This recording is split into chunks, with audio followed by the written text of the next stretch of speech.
Good evening and welcome to Triton Trojans Senior Night.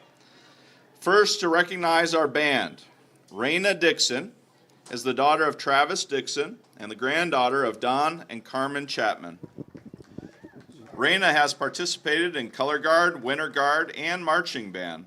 Other activities include concert band, pep band, yearbook, art club, and drama productions. Future plans are to become a cosmetologist and start her own hair and nail salon. Raina Dixon. Carmen Holland is the daughter of Will and Danielle Holland. Carmen has participated in marching band and manager for the boys basketball team. Future plans are to attend college and pursue a degree in music education. Carmen Holland. Brendan King is the son of Jay King and Kelly King. Brendan has participated in marching band. Other school activities include concert band and jazz band. Future plans are to attend college to pursue a career in law enforcement. Brendan King.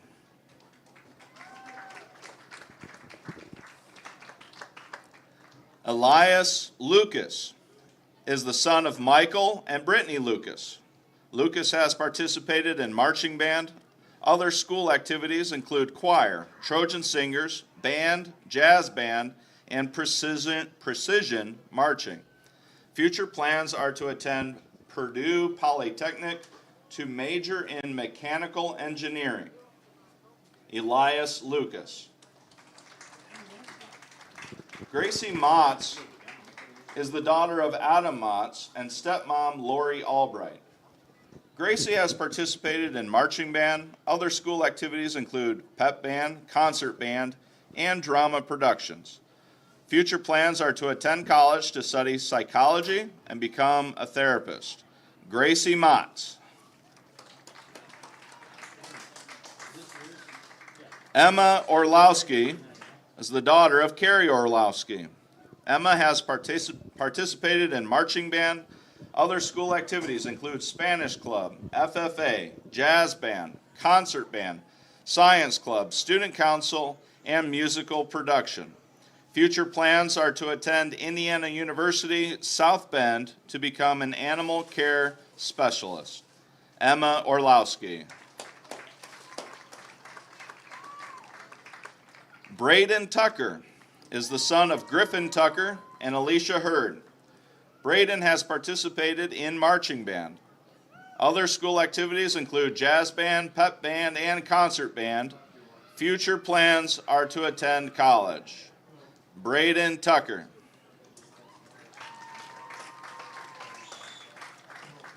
And now for our cheerleaders. Kayla Cummins is the daughter of Stephen Cummins Jr. Kayla has participated in cheer and softball. Other school activities include marching band, color guard, and winter guard. Future plans are to attend college and pursue a degree to become a vet tech. Kayla Cummins.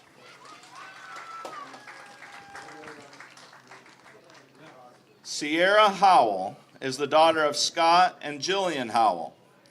Sierra has participated in cheer and track. Other activities include Spanish club, spirit club, yearbook, KYLA, prom committee, peer tutoring, art club, FCS, and an internship at East Center Dental. Future plans are to attend Indiana University to pursue a career as a dental hygienist. Sierra Howell. Madison Poe is the daughter of Holly and Andrew Lowe and Matthew and Alora Poe. Madison has participated in cheer and track as a team manager. Other school activities include Spanish club, spirit club, yearbook, peer tutoring, prom committee, art club, and an internship at Lutheran Kosciuszko Hospital. Future plans are to attend Indiana University South Bend to become a radiology technologist. Madison Poe. And now for cross country. Jocelyn Faulkner is the daughter of Joel and Justina Faulkner.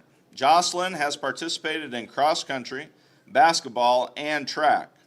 Other school activities include KYLA, Student Council, Art Club, Science Club, Spanish Club, Spirit Club, and CTE Medical Assistant. Future plans are to pursue a career in the medical field. Jocelyn Faulkner.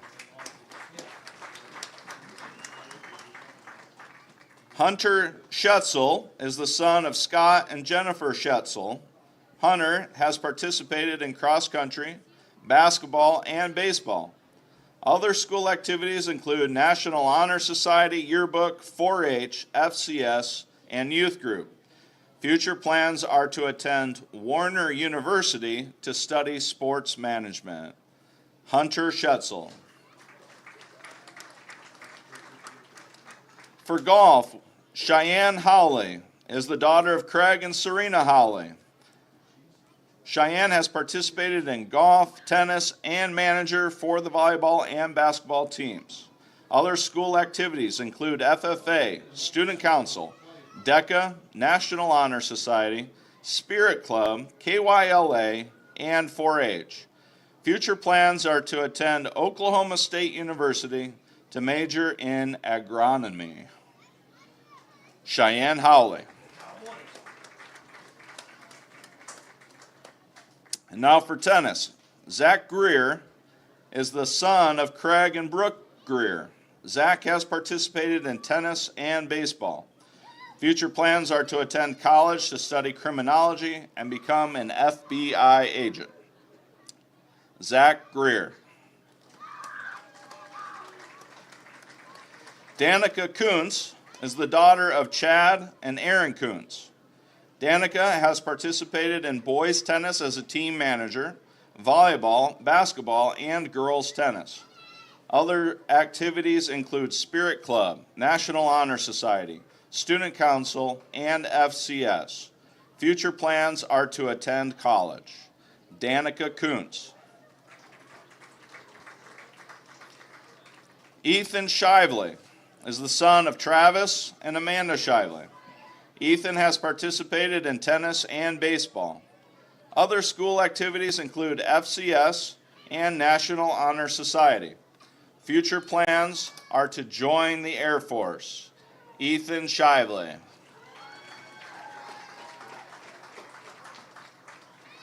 And now for our football team. Pierce Brookins is the son of Gavin Brookins and Natalie Brookins. Pierce has participated in football and wrestling. Other school activities include FFA and 4-H. Future plans are to attend the University of Northwestern Ohio to major in diesel technology. Pierce Brookins. Alexander Brown is the son of Josh Brown and Stacy Brown. Alex has participated in football, wrestling, and baseball. Future plans are to join the military and then go to college and pursue a medical degree. Alexander Brown. Cohen Hensley is the grandson of Lisa and Chris Hammond. Cohen has participated in football, wrestling, and baseball. Future plans are to pursue a career in welding. Cohen Hensley. Kendrick Jones is the son of Heather Jones, Bobby Jones, and Martin Casey. Kendrick has participated in football and wrestling. Other school activities include National Honor Society. Future plans are to join the military. Kendrick Jones. Jezreel Lemler is the daughter of Robert and Lori Lemler. Jez has participated in football as a manager of the team, as well as manager for the basketball and baseball teams. Other school activities include C3, FCS, Youth Group, and 4-H. Future plans are to attend Indiana University South Bend and study health science to become a physical therapist. Jezreel Lemler. Javen May is the son of Jeremy and Terry May. Javen has participated in football, basketball, and track. Other school activities include youth group. Future plans are to attend college and to pursue a career in criminal justice. Javen May. Evan Renforth is the son of Sean and Amy Renforth. Evan has participated in football. Other school activities include weightlifting and bodybuilding. Future plans are to start his own real estate business. Evan Renforth. Cole Shively is the son of Tim and Lori Shively. Cole has participated in football and basketball. Future plans are to attend college and study earth science. Cole Shively.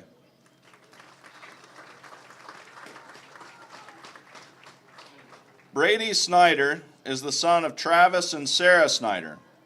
Brady has participated in football. Future plans are to become an electrical lineman. Brady Snyder.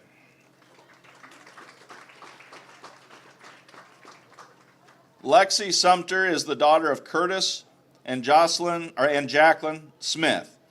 Lexi has participated in football as a team manager and softball.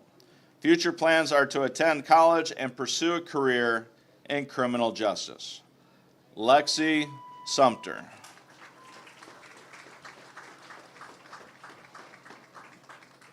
And last but certainly not least, Tucker Worsham, son of Tom and Alyssa Worsham. Tucker has participated in football, wrestling, and golf. Other school activities include FFA, C3, and building trades. Future plans are to attend a trade school or college. Tucker Worsham. And let's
Trojans. Home football field game. We're on senior night. It's been a great night together. If you please stand for the singing of our national anthem by our Trojan singers under the instruction of Mrs. Candace Haynes. Gentlemen, please kindly remove your caps as we honor America.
Thank you, Trojan singers. Now let's get ready for some football.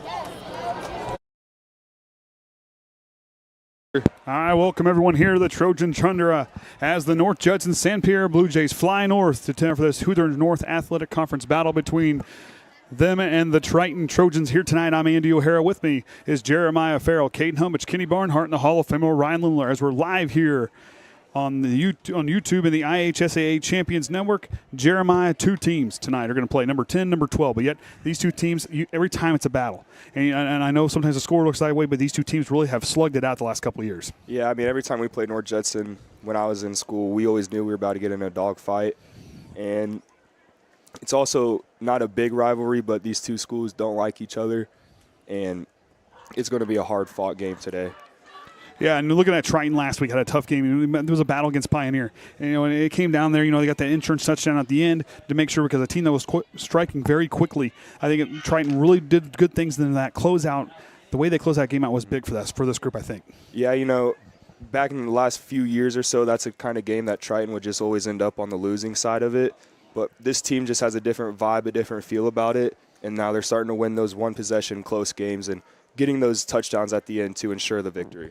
And looking at this team and what they've been capable of accomplishing here in this Triton Trojan group, decimated by injuries. And it's been one of those years, but yet how these guys have continued to just progress, how they continue to fight, and how they've, it's next man up mentality. These guys are stepping in, they're filling that role. 2 losses, but 2 close losses.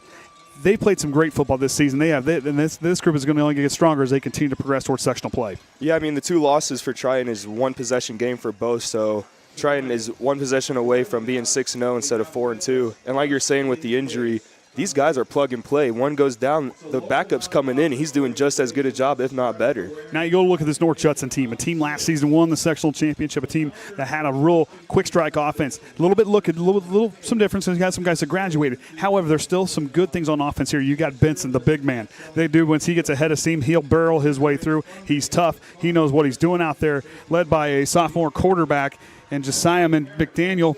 This is a group that can move the ball, and a group you do not want to get anywhere near that red zone at all, because every single time it's almost automatic they're going to get a touchdown. Yeah, the tricky thing about North Judson and their offense is you really never know where the ball's at. And defensively for Triton, it's the same thing as last week. Stay disciplined, read your cues, and do your job. And like I said, go back, talk about how tough these two teams are playing. I mean, I got the opportunity to come out here and start calling these games in 2018 with that Triton sectional championship group. There was 2 very good athletic groups, and Judson's had the upper hand the last few years. And this is a group that the offense is good, but their defense and how well they play. But one thing that's always special about this North Judson team is on special teams.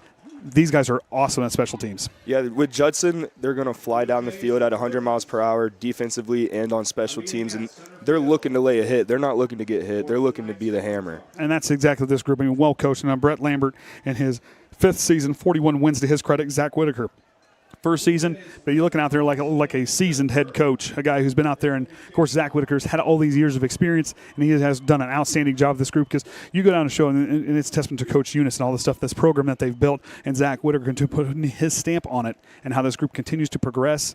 It's really something special to see. Mm-hmm. So we get ready to get this one underway. The last home game here tonight on senior night. Which is hard to believe. That's kind of what I thought. It's like, wow. We were on the way down to Indiana or the IU last week. I'm like, sectional football is right around the corner. Yeah, how'd that go for IU last week? We got our money's worth. We got our money's worth. We got a game 4 overtimes against Akron. Game and a half. Yeah, it was. Yeah. At one point, we were watching the Ohio State Notre Dame game. Hey, at least you guys got in the end zone, unlike Ball State. We got there eventually. So. No, that Notre Dame Ohio State game was a good game. It was a classic one. So back deep to return will be Hensley, Overmeyer, and Dante Workman. North Judson will start the ball in the second half. As kicking now will be Connor Benson, the senior.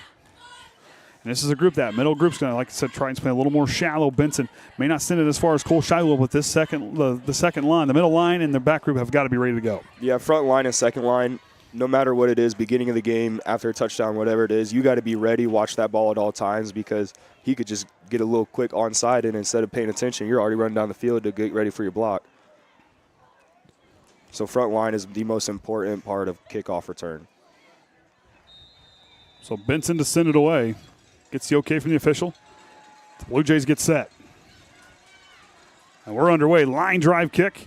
Dante Workman takes it from the 20. Workman's got a head of steam. He's got a seam. Workman trying to weed his way through, and he will start all the way up near midfield. We're just past the 40-yard lines where Cole Shively will lead his offense. The offense out there starting tonight. Cole Shively at quarterback with Cohen Hensley at fullback, Jaden Overmeyer at tailback, Big McFarland in the wing back position with Dante Workman split out wide. The tight end is Javen May. The man in the center is Pierce Brookins. The 2 guards, Tucker Worsham and Eastside Limler. And then the 2 bookends in Brady Shue and Kendrick Jones.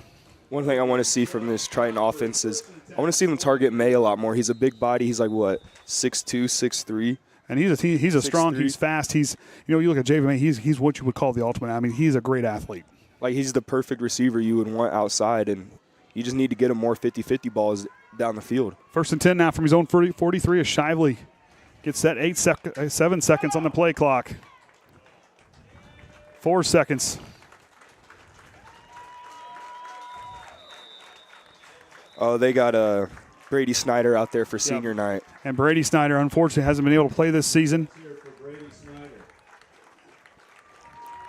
You hate to see it. Yeah, but he's been a vocal leader on that sideline. He's been an encouraging guy, for this group here. Brady Snyder still, hey, just because you're not out there in the field does not mean you're not out there with those guys. You can do plenty of damage from the side. Oh, 100%. I mean, it all starts with the sideline, how energetic they are and how vocal and loud they are, how much they're getting into the game. It really rejuvenates the offense when they're kind of down, but the sideline is energetic. All right, now 1st and 10 from the 43. As the Trojans trot their way out there. Shively goes to work. I formation. Dante Workman split out here to the left side. Or Judson stacking the box. Goes right up the middle to Cohen Hensley, and he'll run to a line. He may get a yard or maybe a few yards on the carry there. Looks like you got about 3 on that one. The defensive starters tonight will be David Brown and Hunter Redlin, the 2 defensive ends with the 2 tackles, and Cole Kozakar and Tegan Hampton. The outside linebackers and Sam Holm and Cole Wilcox. Brock Benson is the inside linebacker with the 2 corners, and Noah Radke and Connor Benson, and the 2 safeties, Josiah McDaniel and Trey McGowan. I may sound like a broken record, but the front 7 for North Judson is going to have to compete with the toughness of Triton's O-line tonight. It's going to be a battle in the trenches tonight for sure. Here goes Jaden Overmeyer. He gets up there, but that tough North Judson front holds him there. And 3rd down coming up here on the Trojans' first drive. North Judson just came out firing a lot harder than Triton. Just 2 runs up the middle, got about 4 total on 2 plays. North Judson's front 7 came to play. They were ready for it. Quintana rotates in.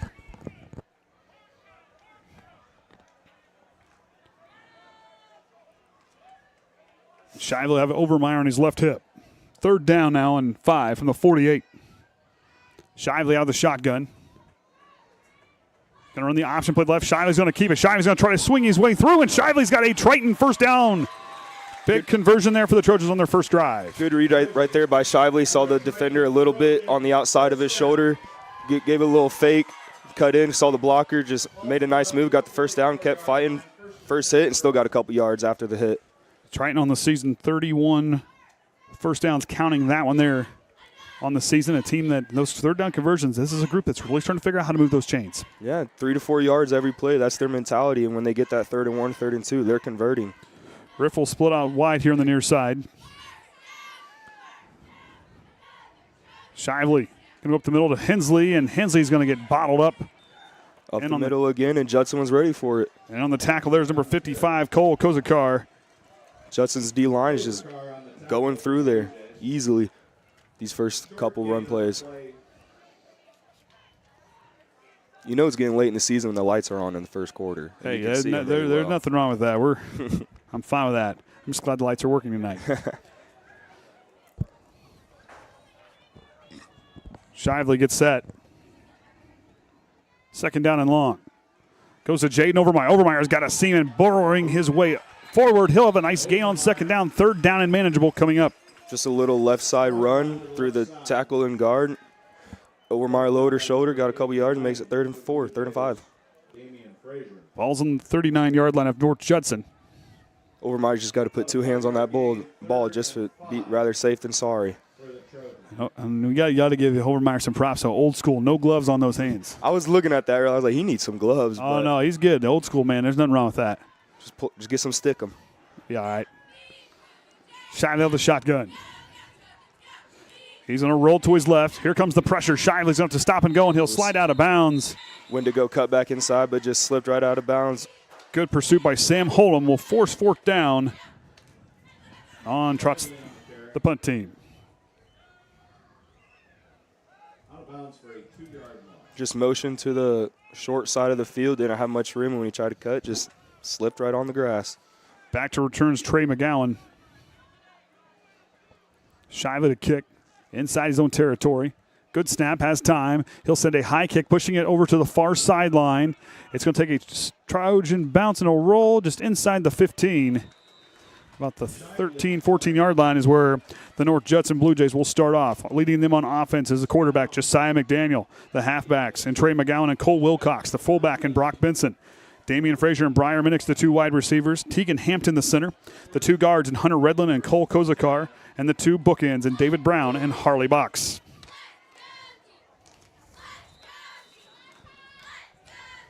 McDaniel will lead his offense out there. He'll go under center. Benson immediately behind him. He's going to send that one there. As gave the ball to, as on the carry was Trey McGowan. Colton Reynolds came in there like the torpedo he is and made a tackle for the loss on the first play. Colt Reynolds has been impressive all season. You can tell that young man has put in that offseason work, leading the team in 46 total tackles and 2 forced fumbles here on the season. You can tell he's a film junkie. He read that play as soon as it was snapped and got in the backfield almost untouched. 2nd down and 10, no gain on the play. McDaniel back under center. There's some McGowan in motion. It's going to be a passing play. Has it down the seam. Lays it up high, and it's and Triton got their hand up and knocked it away. No contact made as Cole Wilcox had a seam there, but good closeout by Shively and Dante Workman. Yeah, if you watch right here, it's just the wingback just goes straight up, acts like he's going to block, and Overmeyer read it perfectly. Got over there, and Dante read the quarterback's eyes, got it there, double team. Just it's good ball. Excuse me, Overmeyer. It's not Cole Shively. Overmeyer. Just dropped the ball. Just it's good, beautiful pass though by the quarterback right there. And watching him in warm-ups, Josiah McDaniel has a very compact throwing motion, but yet it's quick, it's release, and he's very accurate, giving him some time. He knows where he's going before the ball snapped. 3rd down and 10 now. McDaniel goes back to throw. He's going to hit one across the middle, and he's going to bobble it, and he's going to catch it. Right there was Damian Frazier. Workman right there on the coverage, bumped him before the ball was even there, and he still comes down with the catch. Damian Frazier. So both teams on their first offensive possession converting on third down. So the ball in the 24.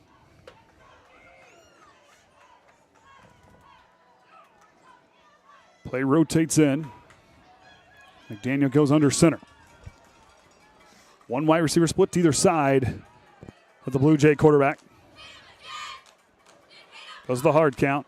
He's going to keep it himself. He's going to try to go up the middle. McDaniel's there, but the Triton front line stood tall. Yeah, McDaniel's under center, gets the ball, takes a little step back, runs it to the left, and Triton was right there to stop it for about a 2-yard gain?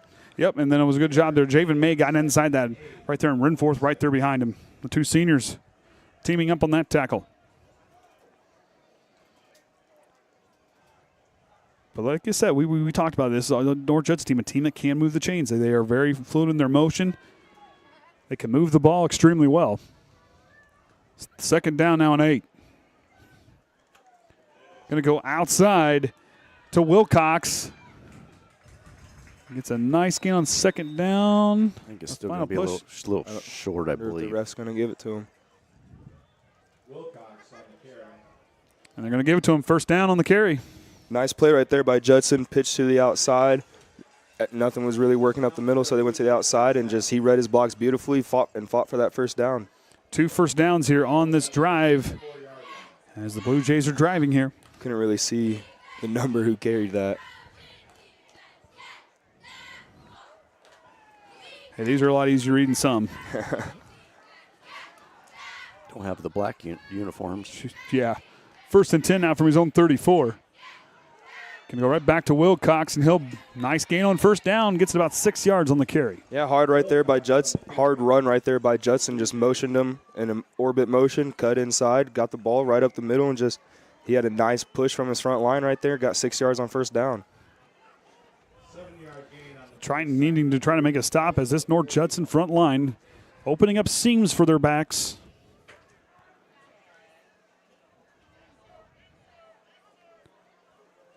Wilcox in motion, but right there, Brock Benson putting his head down, and he's driving forward for another North Judson first down. And Alex Brown and Overmeyer in on the tackle. Man, hard run right there by Benson, and just these guys will not go down on first contact. And it just showed right there, 2nd and 4, and run up the middle, and Benson broke about 2 tackles right there to get the first down. 3 first downs here on the drive for the Blue Jays.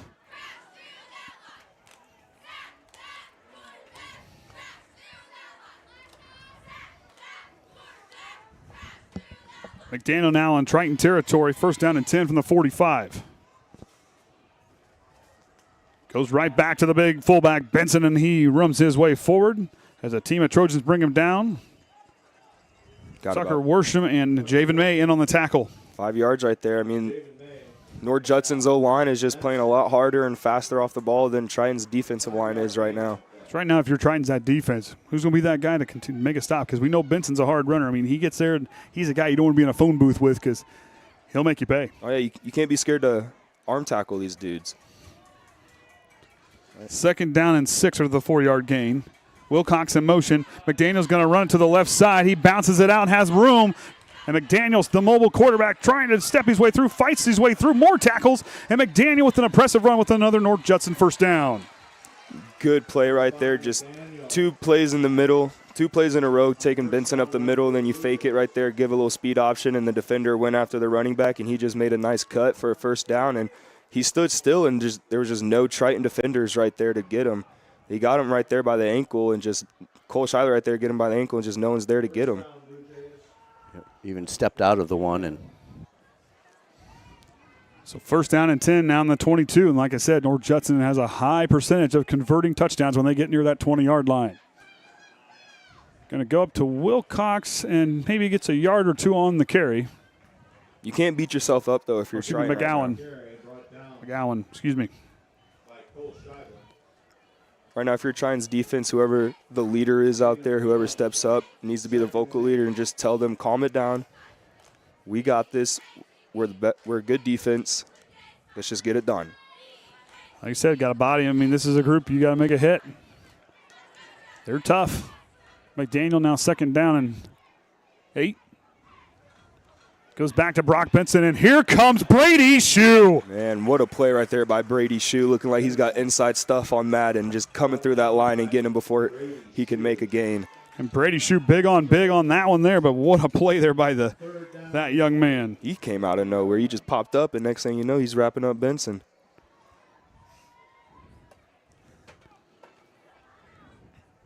Third down and 7 now. This is the second 3rd down try by North Judson on this drive.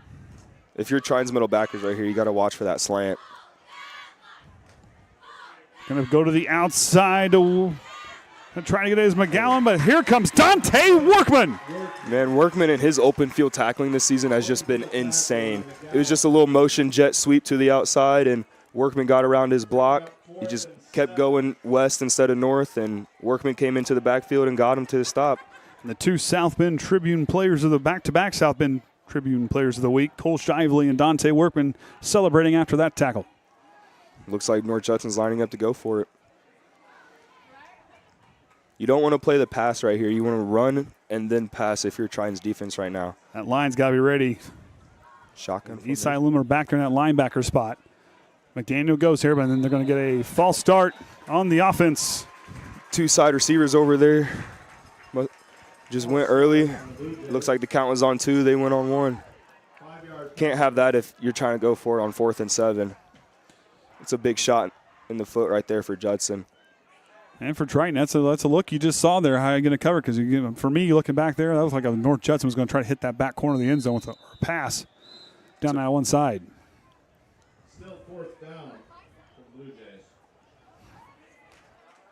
Yeah, if you're the middle backers, as soon as you see it's a pass, you need to drop back to at least 4 yards in front of the line of, not the line of scrimmage, the 1st down marker.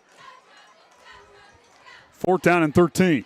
McDaniel goes back to throw, has time in his pocket. Here comes the pressure. He's going to leave it over across the middle of the field, and it's incomplete, and Triton gets a turnover on downs.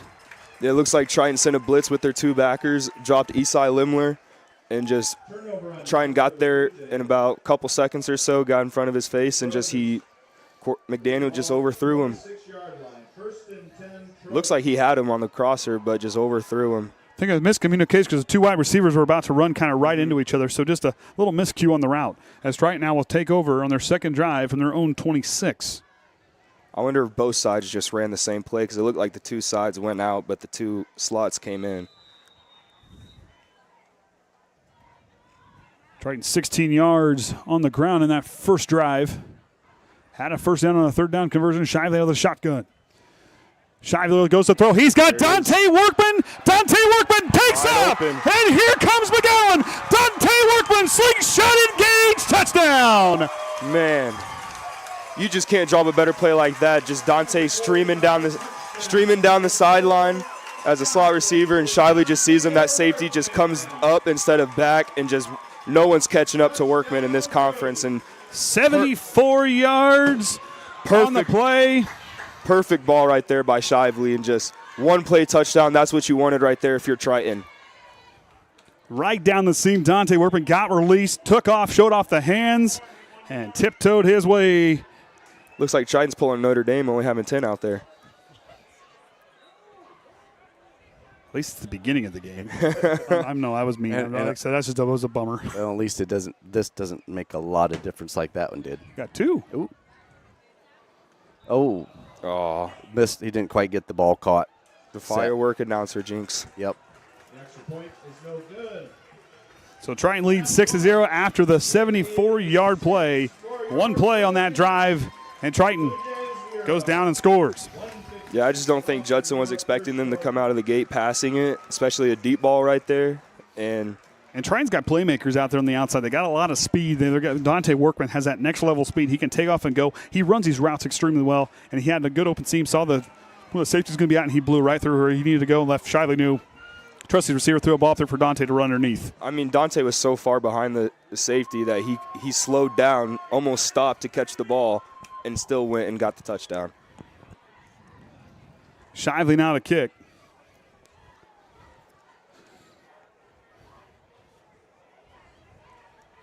got to get the ball out there to kick it. It's on its way. That is Shively's 4th touchdown pass on the year, and for Dante Workman, touchdown number 3. That beats his long of 63 on the season.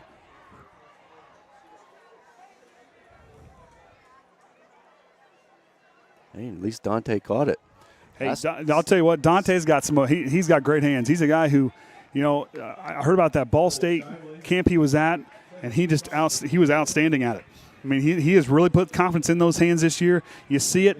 I love seeing that confidence from Dante Workman. But Cole Shively with a well-placed ball. I mean, Dante's an athlete. Even if he was covered, I still like that matchup for him to go get those one-on-ones. Same with Mayo on the other side. McDaniel and McGowan back deep to return as Shively sends it away. McGowan takes it, he bobbles it. They're going to do a reverse play. McDaniel's going to try to bounce it to the outside. Hensley tries to trip him up. Here comes Riffle. And he knocks him down. And a good gain has some trickery by the Blue Jays. What looked like it was about to be a bad return just turned out to be a better return than getting the touchback.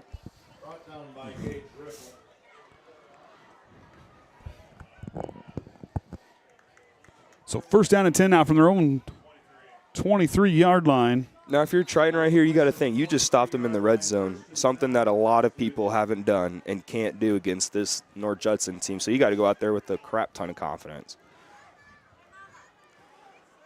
McDaniel under center sends McGowan in motion.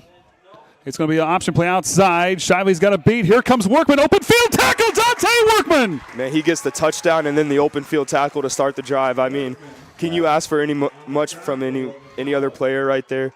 He's making all the plays for you tonight right now. Shively right there, beautiful read.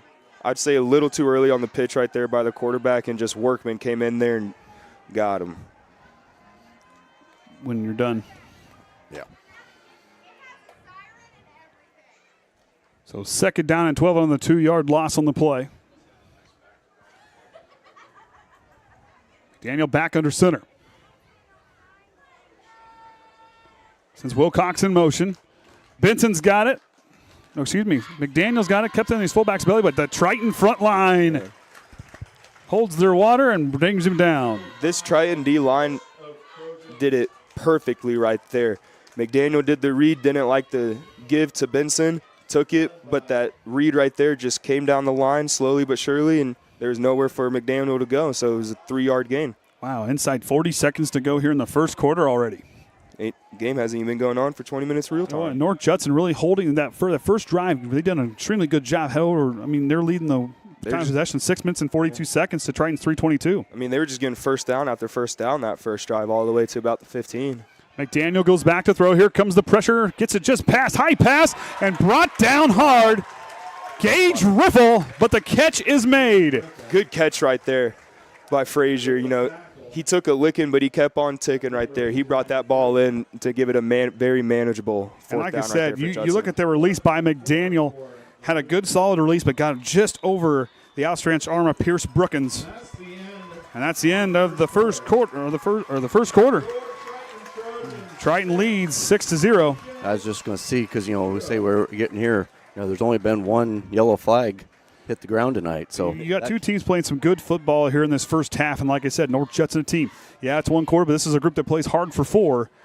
And like I said, you go back and look. On that first drive, they really moved the chains extremely well. They got, I believe, 4 first downs on that first drive. This is a team that they're a disciplined team. They're going to work hard.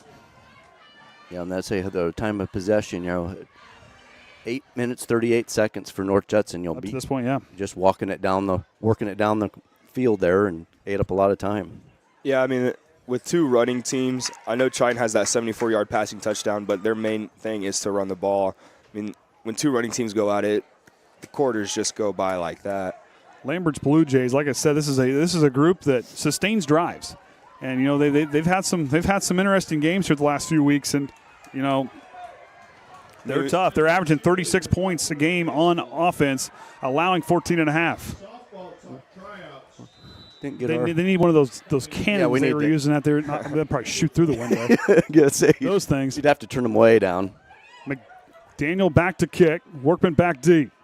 Trickery by the Blue Jays. McDaniel tries to go, and Triton gets another turnover on downs. Big stop right there by Triton. You get the ball at, what's it looking like, about the 30-yard line right there.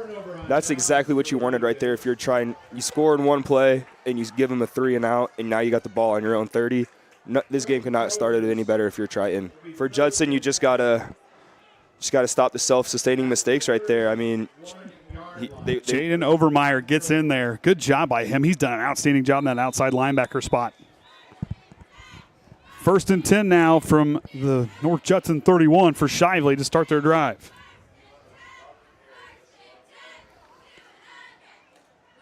Benny Prater in the backfield. Shively goes right to him. Prater trying to bowl his way through.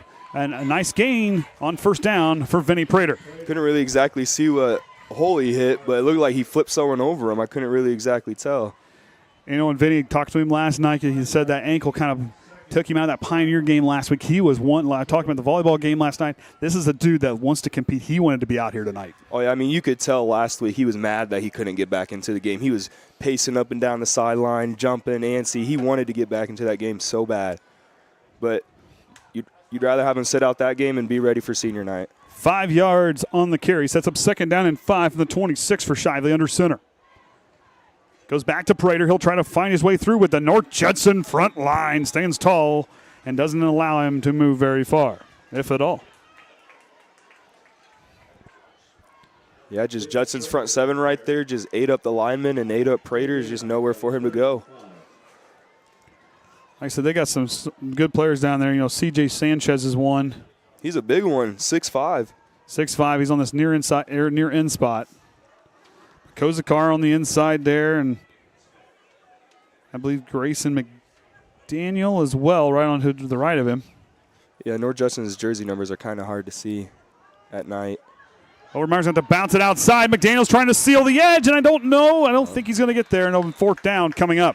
Good seal right there by McDaniel. Just never lost stride with Overmeyer. Overmeyer tried to bounce it outside. There's nothing in the original whole play call, and McDaniel with nice wheels to get Overmeyer out of bounds. And you talk about good pursuit tackling. That's something that this North Judson team is very capable of doing. Shively now to kick, Riffle to hold. Shively was hitting from 45 during warm-ups. It's a 43-yarder right here, or 42 looking like where the tee's at. You need a cleaner hold than you did last time for the PAT. Riffle with the hold. Shively's line drive kick pushes it to the left, and it's no good. Just a bad kick. Nothing you can do about it. And probably being over here on this right side, kicking crossways over there, not helping matters. He was on the right. Yeah, in high school, the hash marks are really, really far out to the field goal post. It's almost like when you're watching a college game, how far over they are. So North Judson, his defense stood tall after the turnover on downs, but Triton they did a good job against this Triton offense. Yeah, big stand right there by Judson. That's exactly what you needed if you're the Blue Jays right there. Stop them on 3rd down and a missed field goal, and now they get the ball at the 20-yard line. 1st and 10 now from the 20. McDaniel gets set. Goes right to Brock Benson and the big fullback running his way through, dragging defenders with him.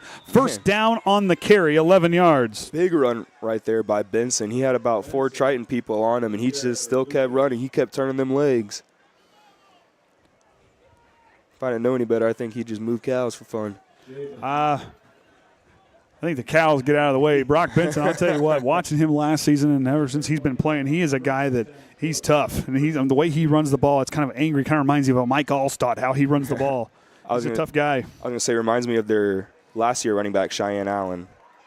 Benson goes forward, and the Triton defense holds him there, but he gets 3 yards on the carry. He's a guy that does not go backwards. Oh, no. If you hit him straight on, you're either going backwards or you're staying in one spot. You're not taking him backwards. He's just got that low drive, feet always moving. Renforth in on the tackle there, but it's a good job by the Triton front line. 2nd down and 6 after the 4-yard gain. McDaniel gets set. It's McGowan in motion. Going to go right back to Benson. And again, look at Benson. Man. If there's no hole, he's going to make one, and he continues to drive that ball forward. Man, you're telling me I didn't see a hole right there at all, but somehow he came out of the line of scrimmage and with someone on his ankle, not even on top of him. And like I said, that's a guy you don't want to be stuck in a phone booth with.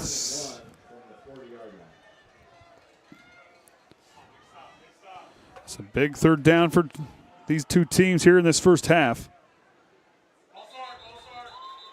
And a false start on the offense. We'll move him back. That's Judson's second penalty here in the first half. Another false start, too. 3rd and 1, that's not at all what you wanted if you're Judson right there. Just another shot in the foot, makes it 3rd and 6, and changes up the play call right now. Alex Brown rotates out. But if I know Judson right, then it's still 4-down territory for them. 3rd down and 6 now from their own 35. Brady Shue almost took off, but gets reset again, and here comes Brock Benson, lowers his shoulders. The freight train in on the tackle there, but I do believe Esai Limler.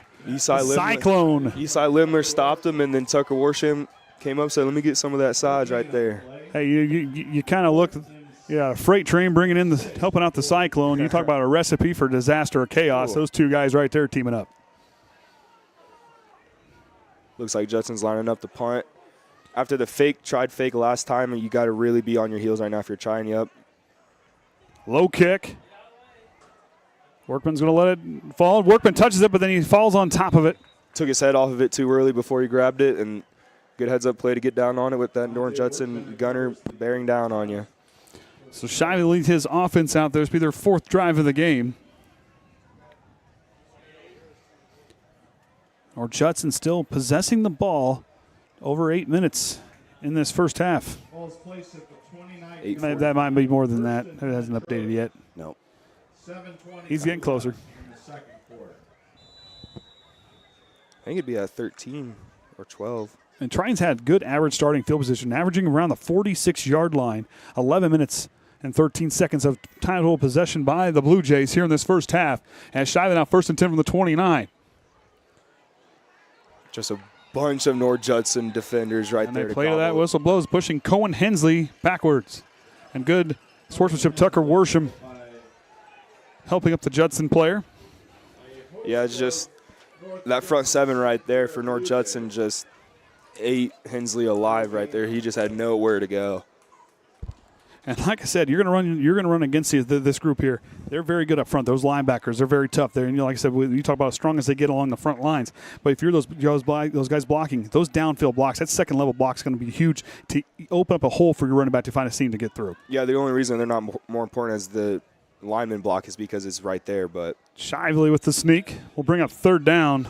Looks like they tried to catch him off guard with the sneak, but Judson was ready for it and got about a 3-yard gain on it right there. Brings up 3rd and 7.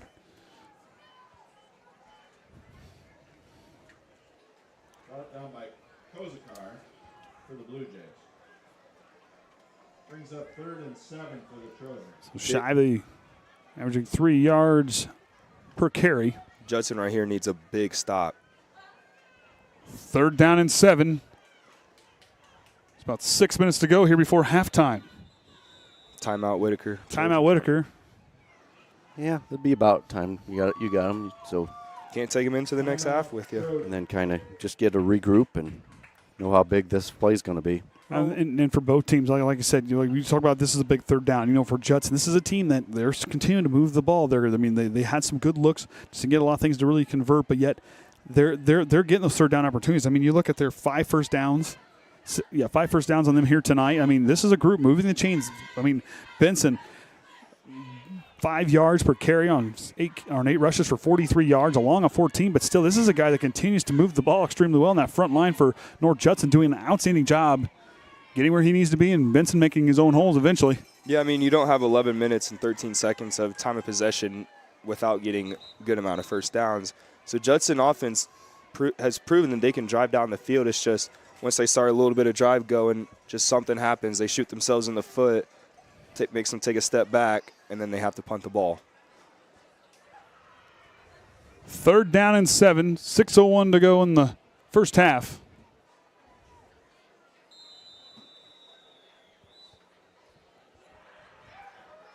Shively out of the shotgun. Good snap. He's going to try the quarterback keeper. Shively trying to find his way through, and North Judson corrals him, and that'll be did not get that third down conversion. And it looks like Judson was ready for all the QB sneaks and draws that Triton loves to run with Shively, because they've been eating the last two plays where Shively took it up the middle. They've almost stopped them for no gain. So fourth down, and the Trojans going to go for it. Doing a quick. Yep. Looks like they tried to get him on the hard snap, and then now they're looking like they're actually going to run their play. Shively moves out into the shotgun, and he's going to punt it. Sends it deep. And it takes a Triton Trojan stops just inside the 20 as it hit the ground and just died. Shocked me. I figured they were going to run it. What was it, 4th and 2? Yeah, I figured they were going to run a play right there. Shively with a long kick. Didn't need much room. No, not at all. Just a nice little snap, punt it as far as you can, as fast as you can. He got the job done. Where they placed it at the 19. Good punt right there, too. You know, we're trying with that score, but you look, like I said, North Judson continues to dominate that battle of the clock. Almost 12 minutes of possession time here. Yeah. Or getting close to 12 minutes of possession time here in this first half. I mean, that proves right there that Judson can drive the ball, and they have been driving the ball all game. There's just the scoreboard has nothing to show for it. 1st and 10 now from his own 19. McDaniel is going to keep it, but here comes the torpedo. Colin Reynolds wrapped him up and brought him down.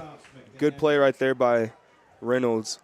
And Reynolds is one, like I said, I watching him on film and watching him this season has truly been fun to watch. This is a guy you want to talk about has a nose for tackling. Like I said, it kind of reminds you of Ray Lewis just a little bit, just his ability just to go in and make tackles. And, you know, there may be a little size difference there, but don't tell him that because he's playing like he is as big as Ray Lewis. But oh, yeah, he's playing Colton Reynolds has been impressive all season. He's playing like he's the fridge out there. 2nd down and 7. Goes to McGowan. I followed you. 3rd down now coming up. About 3rd and 6 and 5.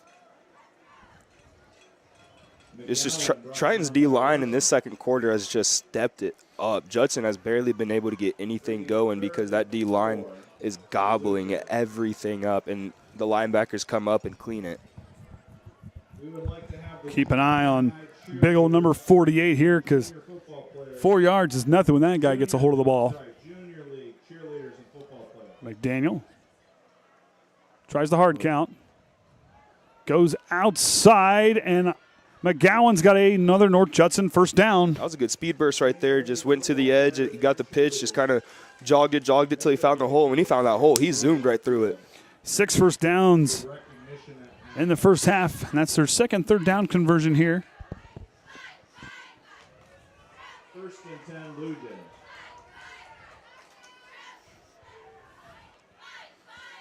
First and 10 now from his own 34. Big first down pickup for Judson right there. Wilcox in motion, goes right to Benson, and Benson gets brought down in a hurry. Evan Renforth, the first man through. Him and Reynolds right there just getting the tackles and not letting Benson go anywhere. Benson had his way the first quarter, and Triton really brought it together and has been stopping him this quarter. You know, Evan Renforth, he missed a few games there after a tough thing after the first game of the season, but yet this young man has been strong. After that Bremen game, he goes, I want to play football. I want to be out there. And he has worked his tail off to get back out there and play. This young man looking strong here tonight on senior night. Trick play. McGowan's going to try to go down the field. Shively's got a beat on it. Shively, interception! Great read right there by Shively. He's the deep safety. They did a little pitch pass right there. Pitched it over. Pitched it over to McGowan right there. McGowan just launches it. There's only one route over there, and Shively just beautifully reads that, gets back, and nice hands to make the catch. They say the quarterback has to have the best hands on the team. Hey, but what a good job there by Shively. Look, like I said, got his body turned, got a good play on the ball, backpedaled right there 2 steps, got his hands up. Nice job by him. Yeah, he got back there in a hurry. He was about 10 yards away from the receiver, turned around and speed boosted back there and got the INT. 1st and 10 now from his own 33. Goes right back to Overmeyer, and here comes the front line as Brock Benson in on the tackle. Judson was just, all of them were at that ball carrier right there up the middle on Overmeyer. Just not a single white jersey, not around. They read that play better than a first grade book. Benson barreling his way through from that middle linebacker spot. As Triton on the ground, 13 carries for 29 yards compared to the 21 of 94 of the Blue Jays. Triton, 103 total yards of offense. Right now, if you're Triton, you want a big touchdown in here because Judson starts off the second half with the ball. Shively going to run it outside, going to try to cut back in. Shively's got a seam. Shively bounces it outside. Shively's got a first down for Triton. Shively with the keeper. Yeah, good about 12, 13-yard gain right there by Shively. Just a simple run to the left side of the offense, got around the tackle, read the blocks, and just the safety gobbled him up, got him out of bounds. Third first down by Triton here. Ball's placed at the 46-yard line, 1st and 10. Clock now goes to run. Outside 2 minutes. A little blood moon action. Quintana split outside. 2 wide receivers to the right for Shively out of the shotgun. Option play. Shively's going to keep it and cut back in. Shively continues to find his way upfield up the seam. And first down. Man, there's just like 2 times Judson has run that play. Shively has kept it and got a first down on each play. Good play right there by Shively. 2 first downs on back-to-back carries for the Trojans. He's trying to redeem himself for that field goal. He wants to get back in field goal range. Shively, 6 rushes for 39 yards, 6.5 yards per carry for the senior quarterback. If you're Shively, kind of get your breath back. You've run the ball the last 2 times. Get your breath back. Shively's going to keep. Oh, slipped again. He went down. It's looking like the Super Bowl out here. Whitaker calls a timeout. Timeout, Trojan. Shively slipped. He was kind of going outside trying to make his mind up. Yeah, you couldn't really tell if he wanted to hit the pitch or if he saw something out with the routes he wanted to hit, but either way, he slipped, got the quote-unquote sack. So as we noted earlier, this is the final regular season home game of the season, as the next 2 weeks will be in that Knox and Winnemac. Those 2 games. That Knox, of course, that 7:30 start time. If we are able to do it down there, and then finishing up there at Winnemac, and then that big thing there at the bottom there, that sectional draw. See if the Trojans actually get to host a first-round sectional game, or how that'll end up working out. It's been a minute. Yeah, I don't even think we hosted one. Yeah, you did. Cherubusco. Oh, that's right. It was Busco. Oh, yeah, that is right. The frigid Cherubusco game. Yeah. Depends on the weather. This might be my last football. Yep. I was, like I said, I was kind of like, well, can he be here or not? Yeah, like, I got a feeling he will be. Yep. Do you melt in the rain?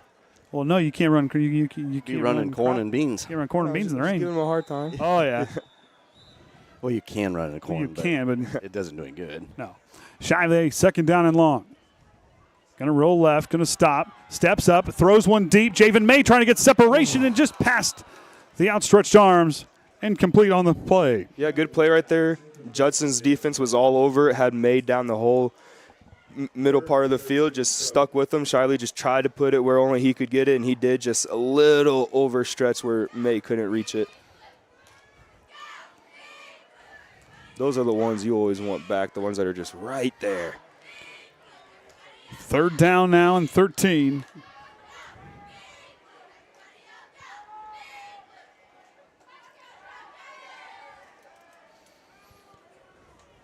Shively now, out of the shotgun, standing on the 50-yard line. He's going to try to the quarterback. Keeper tries to find his way through. Shively finds a seam, and he's going to fight his way for a Triton first down.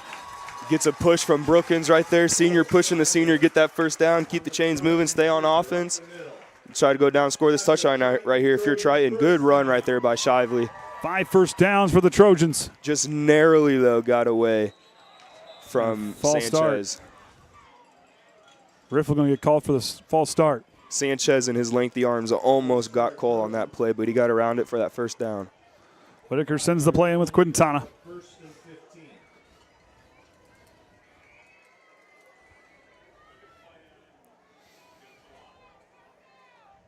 He Triton's first penalty of the game.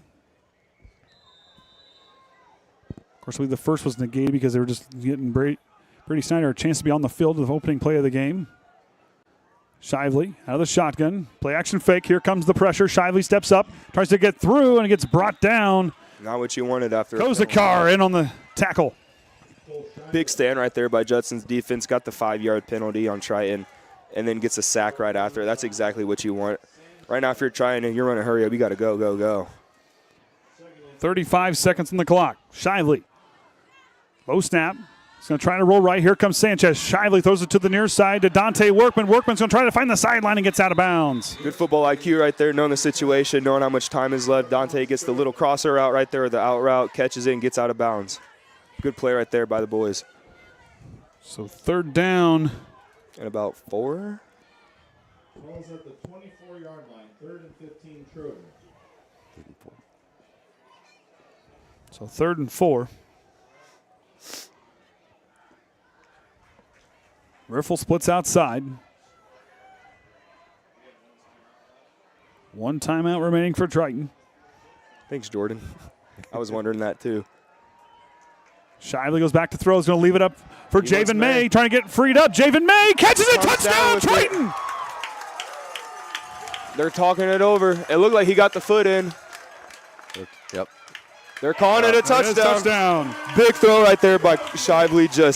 He sees the one-on-one coverage. This is what I was hoping he would see compared to last week. He sees that one-on-one coverage with his tall receiver on the outside, throws it up to him, only where he can get it. Beautiful separation right there by Javen. Comes down with it, back of the end zone, gets the foot in bounds. Beautiful play right there by Triton. That's what you wanted going into the half with Judson getting the ball to start. Are we sending 2 out now at time? Evidently. Okay, we doubling up here. I guess if it's a passing touchdown, we got to do Timeout 2. North Judson. Shively firing up his Trojan fan base. And Javes may go back to that touchdown catch. If it had been NFL, he got both feet in bounds. He stepped, and that was good. That was good footwork, but good concentration on the catch. This is when you both feet. looking like his daddy out there.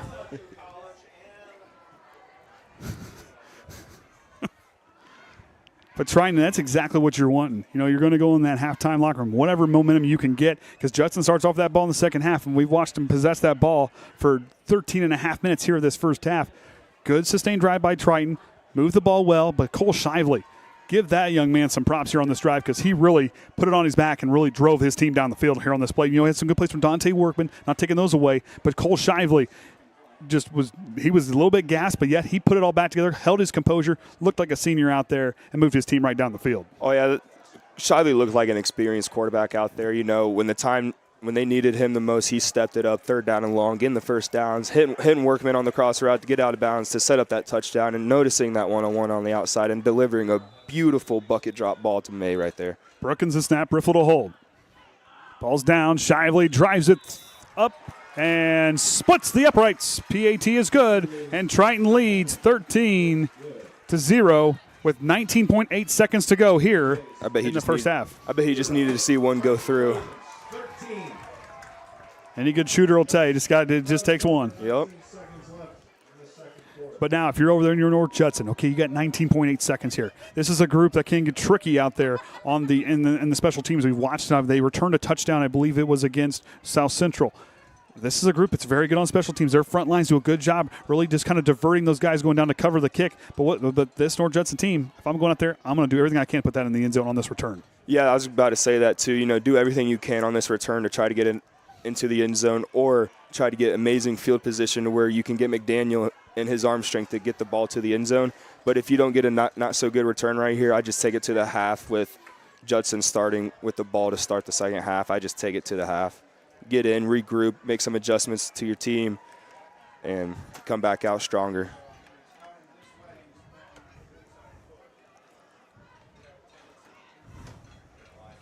Shively to kick. McGowan and McDaniel back deep to return.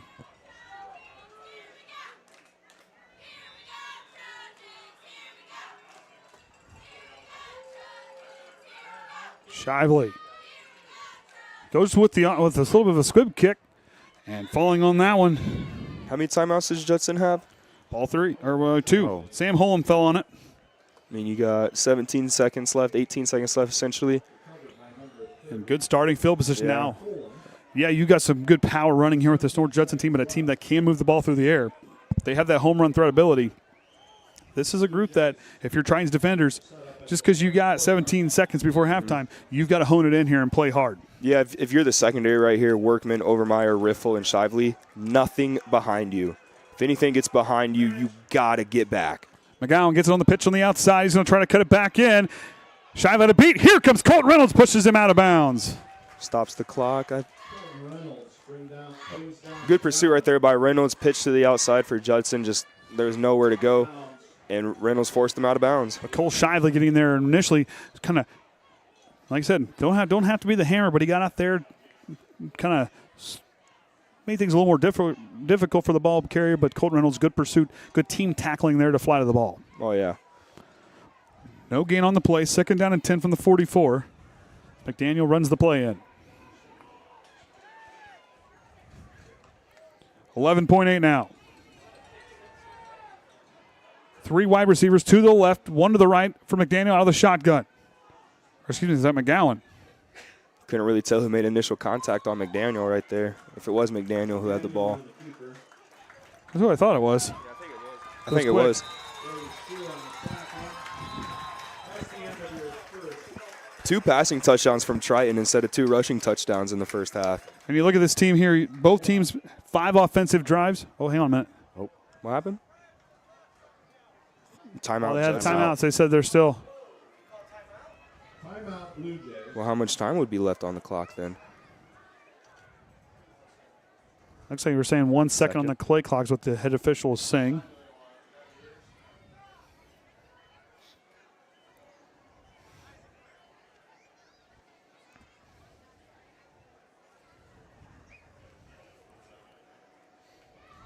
So 1 second still on the play clock. What they got going on at halftime? Oh, we're going to have recognized junior high football. And then as they're doing that, getting the band set up, and then it'll be a band performance. So we'll do a little bit of audio switching around and try to cover both of those during the halftime. Heck yeah. So the Blue Jays have dug deep in a few of those trickier plays, I should say, here in this first half. See if they still got a couple tricks up their sleeve here with 1 second to go before halftime. McDaniel under center. Here, Shively looking like he's going to come down. Goes out to McGowan. McGowan tries to get outside, and he'll get ran out of bounds, and that'll do it for the first half. Triton leads 13-0. We'll take a break. We'll be back after halftime as I get ready to start the halftime entertainment. We'll be right back.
To have a wonderful junior league program. Thank you for sponsors and all those who help make for a great program for our young students.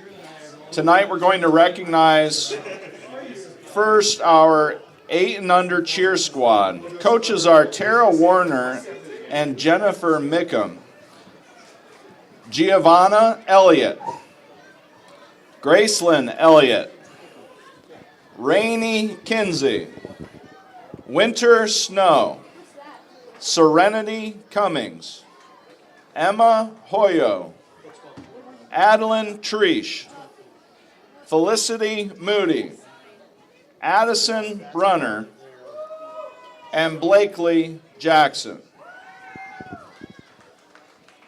Next up, our 10 and under cheer squad. Our coaches are Tiffany Sheets and Elizabeth Bailey. Abigail Bradburn.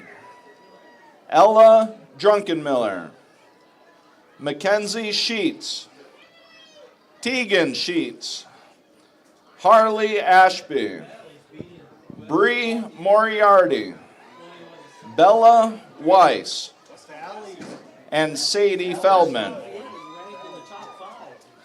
And now for our 12 and under cheer squad. Marley Larison, Kennedy Coleman, Letty Fear, Sadie Holderman, Micah Chartier, Paisley Chartier, Nova Stogsdill.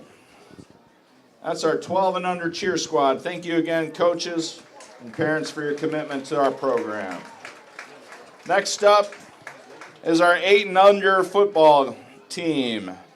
Number 17, Hutch Goodman. Number 22, Carson Montabeno.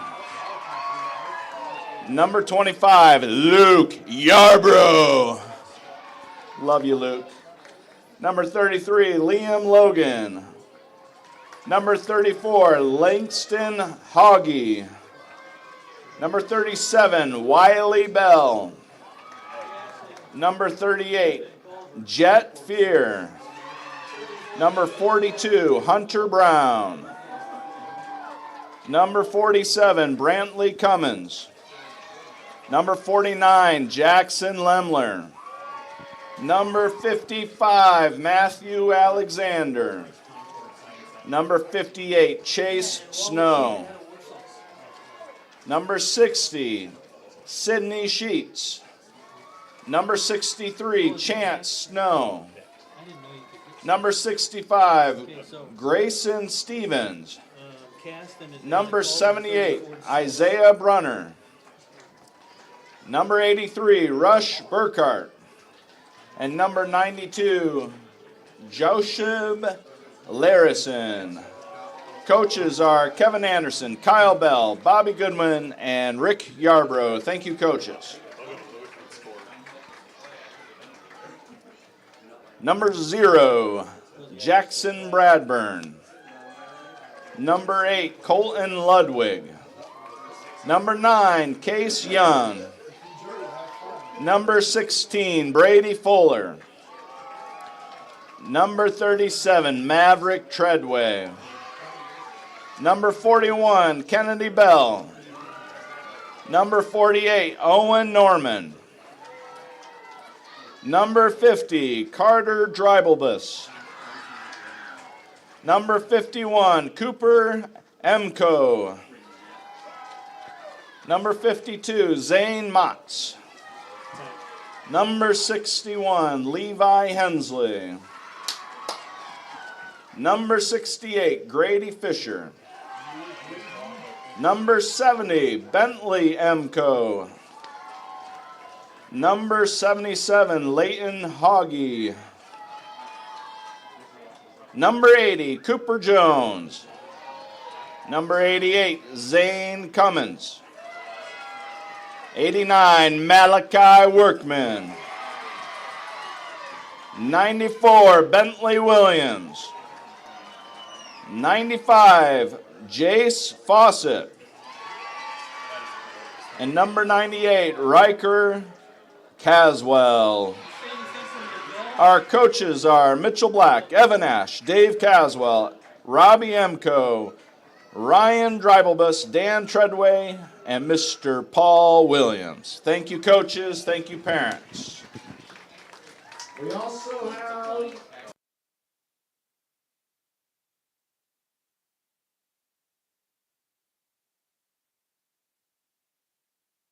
Hunsberger. Number 12, Jackson Coleman. Number 14, Chase Collins. Number 16, Colin Long. Number 33, Julian Leon. Number 60, Bentley Miller. Number 62, Ethan Fisher. Number 66, Bryce Vargo. Number 67, Liam Long. Number 68, Jesse Crusor. Number 71, Xavier Chapman. Number 75, Lincoln Fear. Number 81, Caleb Bentley. Number 93, George Norman. 96, Lane Hoggy. And number 9, Jaden Long. They're coached by Sheldon Coleman, Jordan Bentley, and Aaron Long. I want to take a special moment to thank those who are part of the board. We have President Jeff Hoffman, Commissioner Jason Bradburn, Secretary Tara Warner, Parents Rep is Carrie Osborne, Director of Events and Fundraising is Ashley Amy, Member is Eric Sheets, Cheer Rep Tiffany Sheets, and Coaches Rep Kevin Anderson. Thank you all for your commitment to Triton Trojan football and cheer.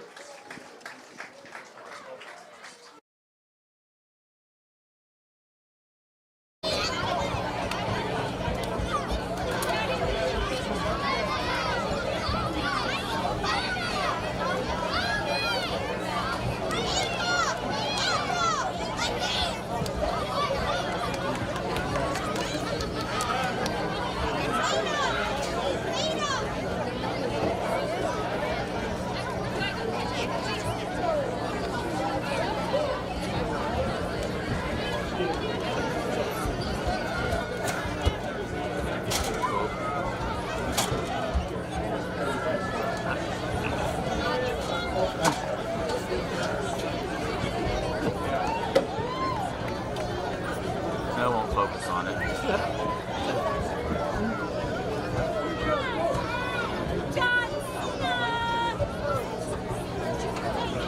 It won't be full because I put the camera on. 300 Triton Drive, Irvin, Indiana. Clifton, 63 miles from home. DeKalb, 56 miles from home. Carroll, 48 miles from home. Home is with the people I care about.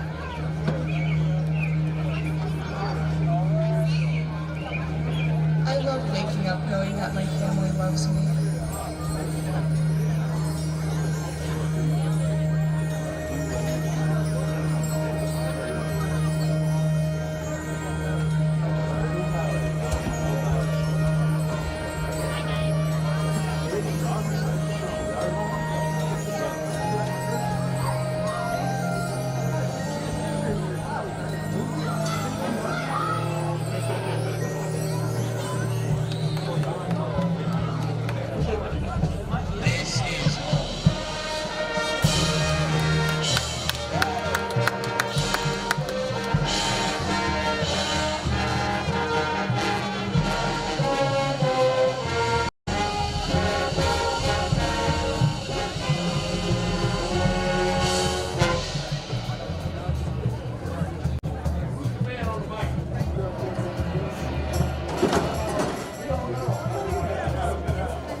The Triton Trojans Spirit of Marching Band recently went to Carroll for competition in which they reached second place, as well as winning Best Visual and Best Music. As you can tell from their performance tonight, it's very well deserved. Good luck in your continued endeavors, Spirit of Triton Marching Band.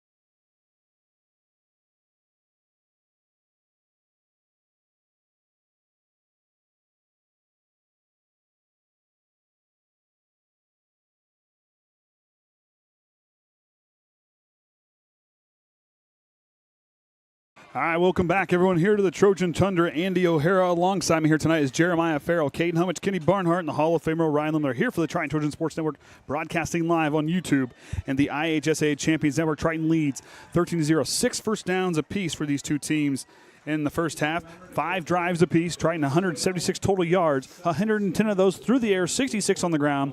101 on the ground for the Blue Jays on 24 carries and 18 passing yards for them. Triton, 1 penalty for 5 yards, 2 penalties for 10 for the Blue Jays. Triton 3 of 6 on third down, 2 of 6 for the Blue Jays.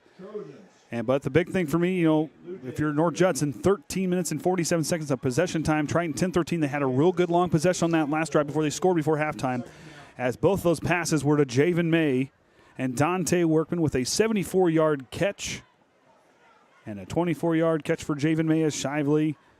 2 touchdowns, bringing him, I believe, to 5 on the year.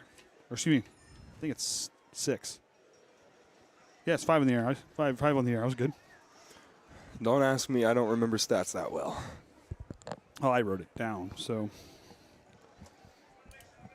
If you're Judson right here, you got to get that first half out of your head. Yeah, you're down 13-0, but it's a 0-0 ball game. You start with the ball, and you really, really need a touchdown right here to get just a little bit of that momentum back, especially with Triton scoring with under 30 seconds left to go in the first half.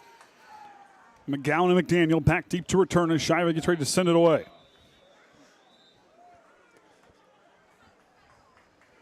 And Shively sends a high kick. Wilcox will take it inside the 25. He'll try to cut back in, drives his shoulder, trying to keep his way going, and he's still on his feet, and Triton finally brings him down as he gets all the way up to the 40, is where McDaniel and his offense will go out here for their first drive here in the second half. Good return right there by McDaniel. Oh, it was Wilcox on the return. Oh, sorry. It's all right. I heard McDaniel last and just brain fart. You're good. Got to the outside, got to the 40-yard line. Great field position to start off the half for North Judson right here. That's exactly what you wanted.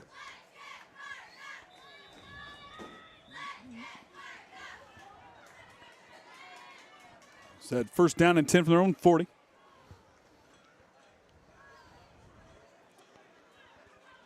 McDaniel's going to keep and tries to drive his way through and a couple yards on the carry. Lets Benson get out, get that lead block, goes right behind him, got about three yards on that play. Alex Brown and Worsham at the bottom of the pile. Judson's proven throughout the game that they can drive down the field. I mean, their time of possession speaks for themselves, and they just need to figure out how to finally finish a drive and end up with points on the board. Second down and 7 here from the 43 to a 3-yard gain on the play.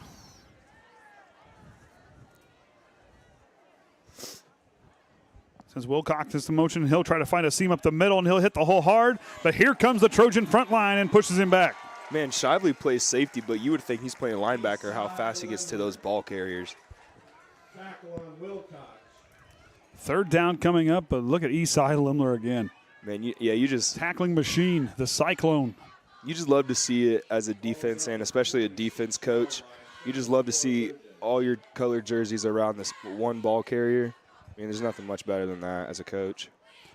McDaniel lays the play in. Third down and 4. I'd say it's about 4 down territory for North Judson as well. Second down, 2 of 6 in the first half. McDaniel goes back to throw, going to try to lay it up high, too high, incomplete is the pass. And fourth down coming up. Good defense right there by Triton secondary. Let no one behind him. Stayed with the route runners, stride for stride, and just McDaniel just overthrew everyone right there. Looks like.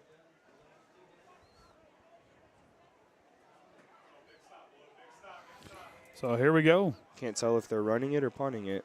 We'll see. They had some trickery earlier in the game when they tried a fake punt. Looks like McDaniel's getting the play call from the coach. Looks like Shively a punt. talking to his defense. Punt formation, but you still got to be careful if you're Triton right here. Nobody back deep. Shively's going to try to send Workman back. McDaniel's going to send it. He's going to send it to the right side and trying to let it just roll. Down to the 20-yard line is where we'll stop right on the nose. Big stop right there by Triton, opening drive 3 and out. And Judson right here needs a big stop. And I think if you're trying, you're coming on the field here, this is a drive you want to sustain. I think you want to use as much of that clock here in this first drive. But that goes to Judson's credit. We're going to come out. We got to play hard on defense. Yeah, we allowed a 3 and out. Let's go out. Let's get that ball back. Yeah, I don't want to see Triton get complacent right here, only being up 13-0 to Judson. And I guarantee you we're going to see Judson play even harder than the first half defensively. Sanchez, Kozakar, and Hunter Redlin along the line.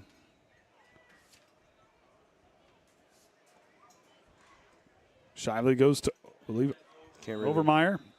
Just nowhere. Hensley on the carry. Told you, Judson's going to come out on defense even harder, and that's exactly what they did right there. Got a 1-yard gain for a run up the middle. Nothing's really been working up the middle for Triton without the draws that Shively's been doing. All the run plays through the middle, Judson's been all over it all game. David Brown, the other lineman for the defensive line. I couldn't quite see who the last one was. But this is a front 7 front eight. I guess we're going to go with these teams and how they kind of stack the box. But yeah, this is a very good defense here by North Judson. Split back formation. Shively's going to roll to the left. He's going to try to find the outside. Shively has a first down and more.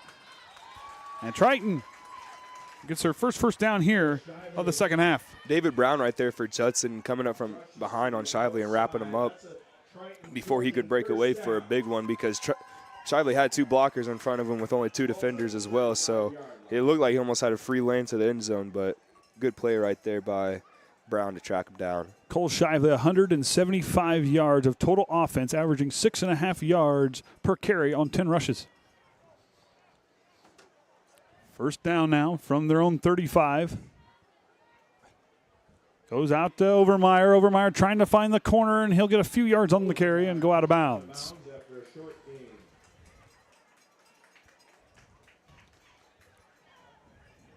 Did you ask Trent if he approves tonight? I don't know. I haven't heard too much from him. He's not sure what his road trip activities will be tonight. Well, he's about as far east as you can go. Yeah, he made a comment. This is the farthest the IU traveled for this season. Where are they at? Maryland. Out at Maryland.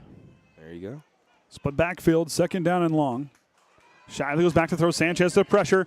He's got Javen May. Javen May's got it. Javen May's got a step on his way. Touchdown, Triton. Wow, 3 passing touchdowns right here from Shively. Just a beautiful corner route by May.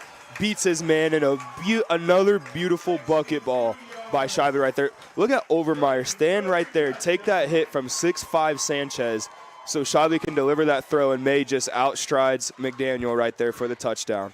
Javen May, 2 touchdowns, 24 yards, and you just saw that 62-yarder. Big play through the air for Shively as he is over 170 yards of passing, 3 touchdowns on the night for this high-flying Trojan offense. Man, it's a completely different offense for trying 3 passing touchdowns this game and no rushing. And Shively splits the uprights. That's not at all what you wanted right there if you're Judson. You know, you get a 3-and-out first offensive possession of the half, and then you go down and let Triton score on a big play. There's not much you can really do right there if you're Judson. You just got to come back, forget about it, and go down to go attempt to score this drive right here. They continue to set them off. Those are different ones. Well, it might be, depends on what stockpile they had. They might want to kind Got to of use them all up tonight, right? Yeah. don't really. Don't use them all up, because what are you going to do No, with probably can't do sectional. Oh, that's right. Yeah, so we got to get rid of them. I should ask Jackson if he wanted to go down and Help. or at least. We don't need that. Of course, Jackson, The big moon. Orion and the moonshots. Gavin Greer, who's up here tonight for his first Triton assignment on Sports Night for his first football game. I had a sit-down interview with him earlier this week, and that article that was out today. Hit today. It was cool. Gavin's doing some good things. His first job as a writer, and he's done an outstanding job. So he continues to work through there. He likes and really enjoying what he's doing. As he pointed out, though, going back, he said, "Does Orion still put the moon up on the on the broadcast?" I'm like, "Yep, just did it again." That's twice tonight. Shively going to send a line drive kick, and Judson's going to let it go out the back for a touchback. They'll start from their own 20. If you're trying right here, you just keep doing what you're doing, force another 3-and-out. But if you're Judson right here, you got to find something that is going to work against this Triton defense, because right now anything they're doing is just. Yeah, and they're in that the beginning of the second quarter. They just kept methodically marched their way down through there, but just didn't get a capitalization on that into that run. But Triton's last 2 drives, the first one 9 plays for 67 yards and a touchdown, and the last one you saw there 4 plays, 80 yards. After that hookup for 62 with Javen May, as Triton moving the ball 172 yards through the air. First down and 10 for McDaniel. Goes up to Benson, the big man. Got to rumble forward for a big carry on first down. Man, if he stays on his feet right there, I think we're thinking about him going to the end zone right now. Benson, tackled by Redford. But yeah, Benson won, like we were pointing out in the first half. Very impressive runner, that downhill running. He gets those 5 to 10 yards. He's a guy that just really powers his way through. McDaniel now second down and 3 after the 7-yard carry. Took him himself up the middle, but Tucker Warsham and Brady Shue, the two big boys in the middle, was not going to let that happen. It's right going to be there. close, but a first down for the Blue Jays. Yep, they're moving it. Forgot to even see what down it was. See, it was 3rd and 1. North Judson's first down here, the second half. Should be their 7th of the game. Yes. Yep. Yeah, 7th of the game. Triton has 8. And the only penalties so far in this game, with the 2 on Judson and the 1 on Triton, all 3 have been false starts. So there's no like middle of the play penalties. It's just all pre-snap penalties so far. Anxious guys. Shively out of the shot, or excuse me, Daniel out of the shotgun. There's that cut in. Going to try to step up, the shifty quarterback trying to find the outside. The sophomore drops his shoulder, and he's got a North Judson first down. Man, he's not scared to lower that shoulder when he needs that first down. He went up against Shively right there, and obviously McDaniel didn't go down on first hit. And watching him on film, he's a guy that, if that play's not there, he can take off and go, and he is just as about as athletic as you want to see as a quarterback. This young man is very talented. He's got a lot of tools in that toolbox. He's only a sophomore. These next few years of him is going to be fun to watch. Especially with the type of offense that North Judson runs, you want a quarterback exactly like McDaniel. Has a quick release in the pass when you need to, but has the legs to go for a long one. 1st and 10 now from his own 43. He's in the shotgun. McDaniel looking down the middle of the field. He's got Wilcox, and Shively intercepts it again. Cole Shively, 2 interceptions. The South Bend Tribune Player of the Week continues to thrive here tonight. Shively just read that like a bug, looks straight at the quarterback when the ball snaps, sees the slot come in for a little post route, and he just eyes that ball the whole way, pays no attention to the receiver, goes up, jumps higher than the receiver, and comes down with the ball for his 2nd interception tonight. 3 passing touchdowns, 2 interceptions for Shively tonight. Like I said. Yeah, just even on that replay, just the way that ball, you didn't think he had it, but I'll tell you what, Cole Shively has really embraced that defensive back role, and how he has continued to progress out there has been something special to watch this season. All those camps in the summer are really paying off. 1st down and 10 from his own 24 now. And they keep it himself. Shively going to drive forward, and he's going to have a nice gain on 1st down for the Trojans. Got about 8 yards right there. Oh, and a little shove there from Wilcox. A little push at the end of play, a little talking on the field. In sports, it's going to happen. But Shively, great run right there, 8 yards, low to the shoulder. I just love watching quarterbacks lower their shoulder. It doesn't matter what team it is. I just love to see it. Well, we saw Josiah McDaniel do that on the last Blue Jay drive. Like, these teams are not scared to hit at all. They want to hit. Shively under center. Going to go back to throw. Here comes the pressure. Going to leave it for McFarland. Ben McFarland with the catch. Man, good play right there by Shively to roll out. And a good ball under pressure by, couldn't tell if it was Sanchez or not that got back there. Oh, no, it was Wilcox that got back there. But good throw under pressure by Shively. Good catch right there for the 1st down. Keep the chains moving. 9 first downs in the game for the Trojans as Ben McFarland gets the nice catch. 1st down and 10.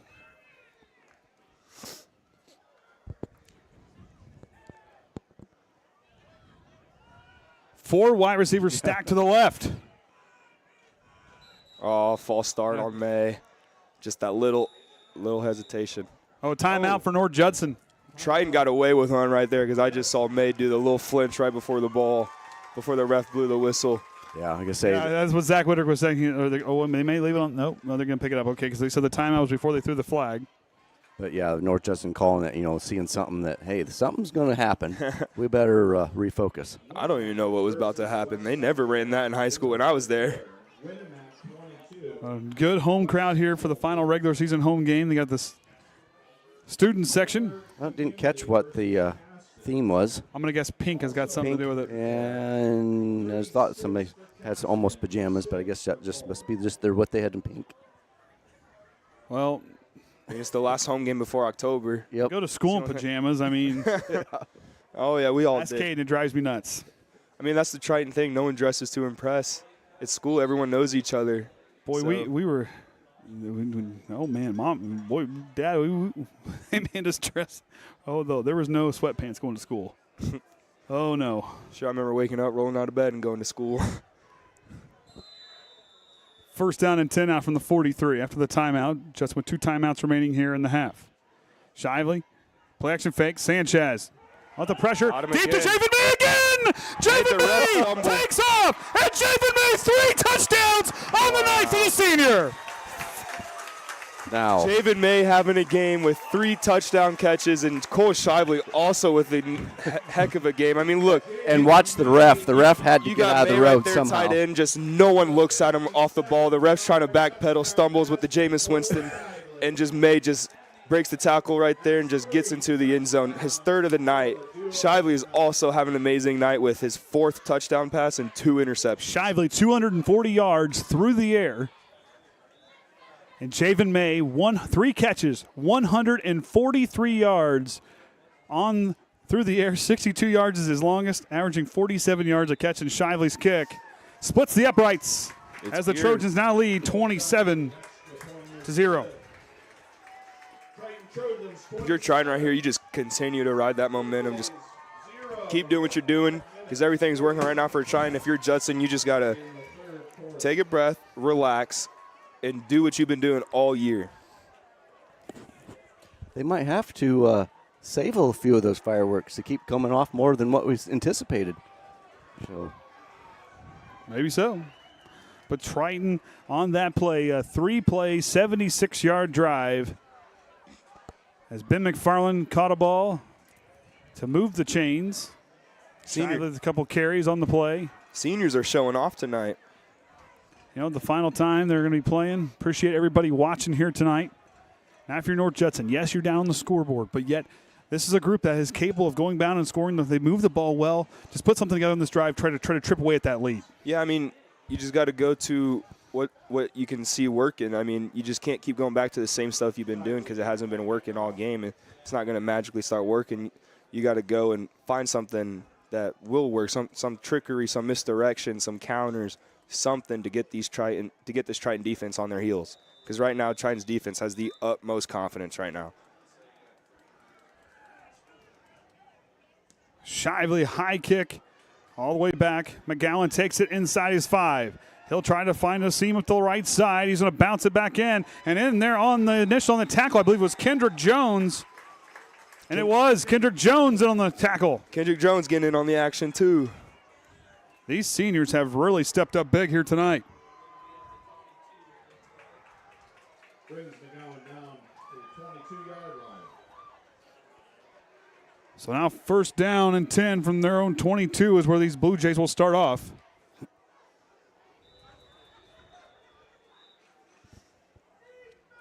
From what, they're 21? 22. 22. 5.5 to go here in the second half. Goes right up. Renforth. Evan Renforth brings down Judson. Yeah, Evan just came in, cleaned that up, read the play easy, and stopped him for a two-yard gain. And if you're the Blue Jays, go back in. You had all that time of possession. You know you can move the ball. Just sustain this drive here. If you're North Judson, who's going to be the one to rally the troops? Who's going to get them energetic? Who's going to make them want to stay in this ball game? Gonna go the option play outside. McDaniels goes out to Wilcox. Done. Oh, nope, not and quite. they're still battling for it. Good play right there by Workman. Got McDaniel to pitch it. Good initial hit by Workman. Just Wilcox broke that tackle. He's a strong runner, and just Triton's defense is right there to cover him up when he broke that tackle. And a first down on the play for the Blue Jays.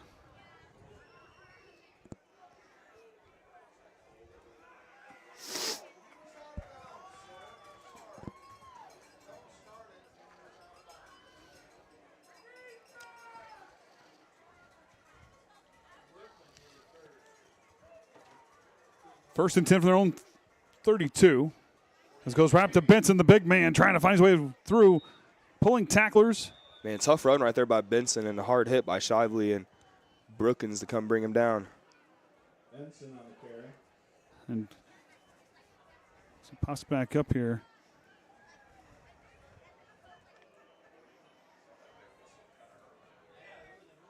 But Benson on the ground here tonight, 12 rushes for 62 yards, averaging 5 yards a carry for the big man.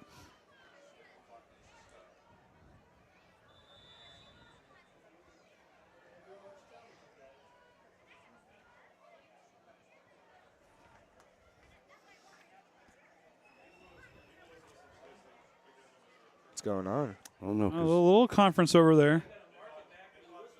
Because it kept the play clock running, but they're still trying to get this reset. So get set here now. 2nd down and 2 after the 8-yard gain by Benson. Wilcox goes in motion. Going to go. Quarterback's going to keep it. Good play by McDaniel to scoot himself back in. He'll bounce it out. McDaniel takes off and goes. McDaniel's got a 1st down and more for the Blue Jays as he gets pushed out of bounds. Good cut right there by McDaniels. Way to cut it inside, looking like a little Cole Shively out there. Takes it. Doesn't like to give to Benson. Takes it himself and just cuts in right there and just takes it for a 1st-yard gain. Read his blocks. The Blue Jays moving the ball well here on this drive.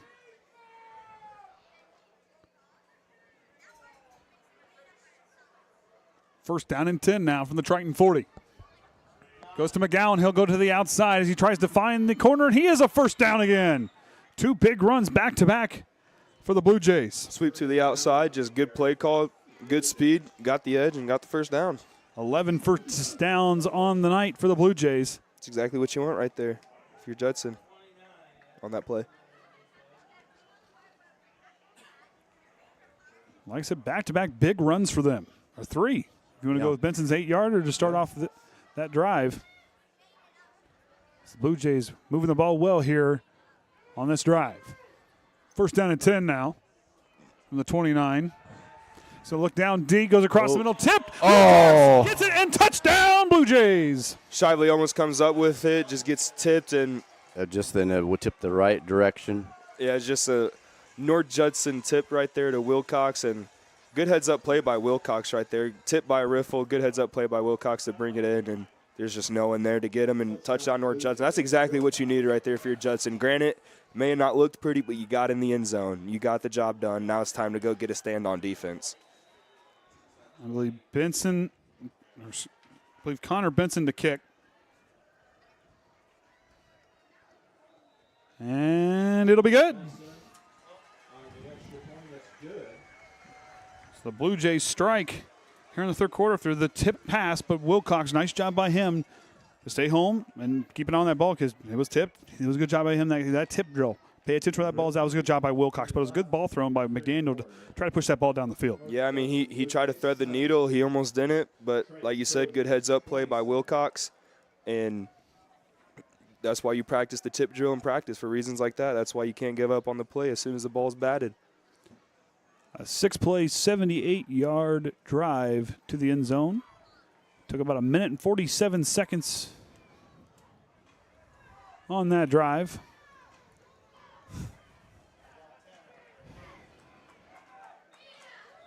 You know, he really likes that camera down there, I tell you. He's taking moonshot to a whole nother level.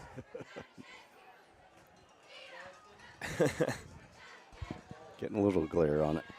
Triton's front line right here on kick return has to be ready, especially the back 3 as well. I mean, you see even back 3 right here are coming up. They're ready for this onside. You got to watch. There's a near side. The hole is open here on this near side. Yeah, some good hands guys down here on the near side. At the 40 and 50 is a wide open hole with number 12 out here on the edge. He could easily get that if kicked right. Quintana's going to back up just a little bit.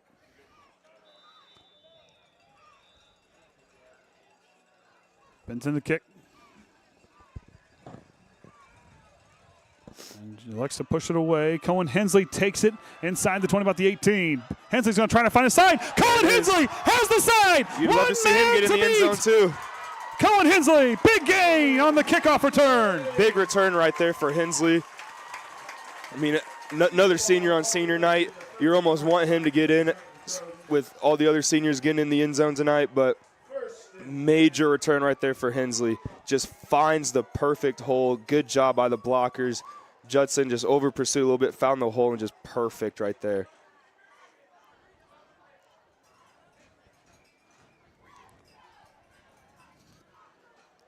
So first down and 10 from the 30. Right now, if you're trying, you're at the 30-yard line. Passing's working. I say stick with it. Timeout, Triton. And timeout. I don't think Triton had the personnel on there. Out on the floor. Or excuse me, out on the field. We're getting close to saying out on the floor. Yep. When does basketball season start? Well, your girls aren't too far off. Nope. Volleyball's, another week or so, and then Couple weeks. Got a couple weeks. They'll be at the Dunes tourney That's right. tomorrow. Then they'll be at Caston, and they'll be at South Central this week. And then they have the Gary, the Gary tournament they're going to be going to the following weekend, and then it's sectionals.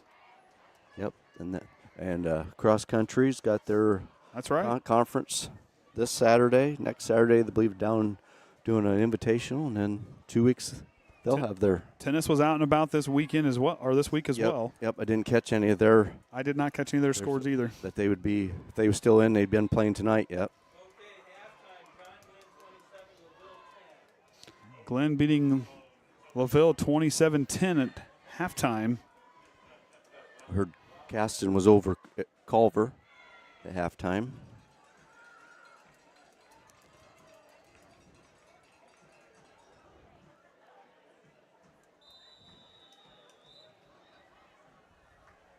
Two wide receivers split to the left for Shively. Goes to the left as he tries to get outside, but a good job by that North Judson front line to bring him down for a short game, but Shively with positive yards. Yeah, good job by that front seven right there. Pull block by Warsham. Just Shively cut it in, and there was a bunch of North Judson defenders right there to get him. Gain of 4 on the play.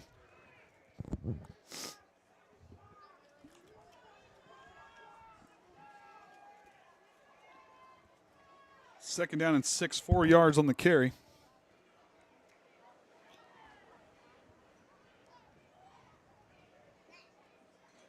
Shively out of the shotgun again.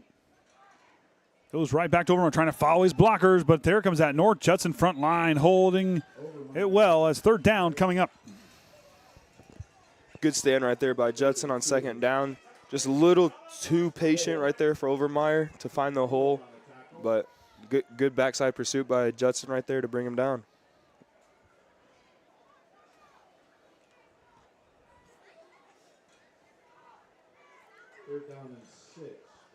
Third down and 6 now.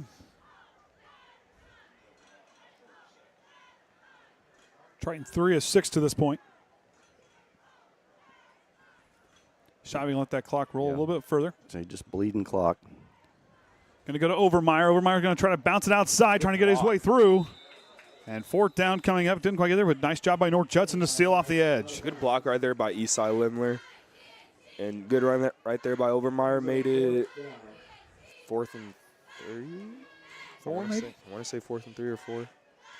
Couldn't really tell how much he got on that. Good job by the North Judson defense to get out there and seal the edge. 4th and 3, there you go. That backside pursuit by Judson is really, really well. Really, really good. You know, their linemen doing a good job battling up front with the linebacking crew, doing an outstanding job on the run plays here tonight. Shively goes to work now, 4th and 3 from the 23. Sends Workman in motion. Shively's going to throw. Here comes the pressure. Fights Javen May again. Javen May drives his shoulder and gets inside the 5-yard line. First and goal for Triton. Looks about the 9-yard line. Couldn't really tell. Looks like Javen May just hit a nice little post right there. Shively with a missile straight to him. Good hands by May to bring it in. Good fourth down conversion. Yep, right there. Benson almost got it right there. Looked like Benson. And just gets down to about the 4-yard line right there. First and goal for the Trojans. And Cole Shively launched. So as Brandon Haynes just said, just launched it down there. But now we know where Gage Riffle got it from. You love Been watching Cole a little bit. You love to see Cohen Hensley get in the end zone right here for senior night. 3 runners in the backfield. Shively goes to formation. Cohen There Hensley. it is. Cohen Hensley drops his shoulder and continues to pursue. Nope. Oh, he still pushes. Wow. Hensley, touchdown. Great push right there by the Tritons line. Good hard run by Hensley right there, taking a trick out of Culver's playbook from a couple years ago and just barrels in there. Look right here. Hensley's the middle back right there, just a dive up the middle.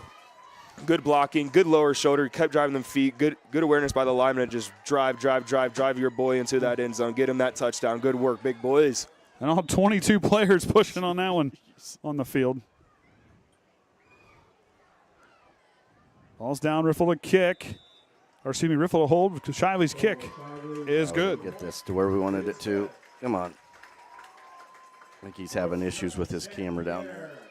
34-7 Trojans. There he goes. 34. 1 minute, 31 seconds. Is there supposed to be another one? So 34-7 Triton on that drive. Move the ball well. 5 plays, 30 yards. If you're Judson right here, you just got to go down, do the same thing you did last drive. Drive down the field, first down after first down after first down, and find the end zone. And you look at as far as the time possession, Triton right there, 2 minutes and 22 on that drive. Yeah, 5 plays. You started deep in the turn. That was Cohen Hensley's drive. The big return to get up and into the 30. Then they continued with the 4th down conversion by the good catch by Javen May. But then the touchdown. These seniors tonight, the last time they made in the regular season, they'll get to play on this field. They don't know if they're going to be able to play this field in sectional play or not. But yet, as Coach Lambert talking, because I kind of wondered to me that play was going to get blown dead. It seems like it stopped a little bit. I kind of feared they were going to blow the whistle dead there. It was kind of close, but I guess they're going to go with it. I thought they were going to call it too, but I guess I just saw the pile moving just a little bit forward. Knox is beating Pioneer right now 50-8 in their game. Against Pioneer in the 3rd quarter. Knox has 50, Pioneer 8.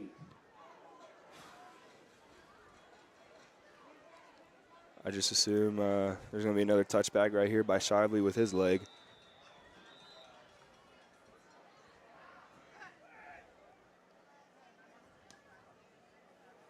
Allen pushed back. McGowan inside the 5 out the 3 is where he'll take off. McGowan goes to cut field. Still a good hard run, but Triton covers well. Good breakdown right there by Riffle to not over pursue, but chop his feet and break down. Got out to about the 20, 21.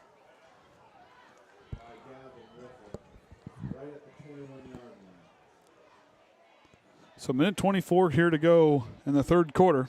20-yard line, 1st and 10 Blue Jays. Let's see if McDaniel can come in and rally his troops and get them fired up and get them going. And that's what you want to see here. Yeah, last play, you had a good drive. I believe the last play was a 6-play, 78-yard drive. Took him a minute 47. He'll go under center, have a wide receiver split to either side of him. They found out what was working, and so I just stick to it. Benson's going to go forward. Triton stops. I don't think I've seen only one person take Benson down tonight. It's always a gang of Triton getting him down.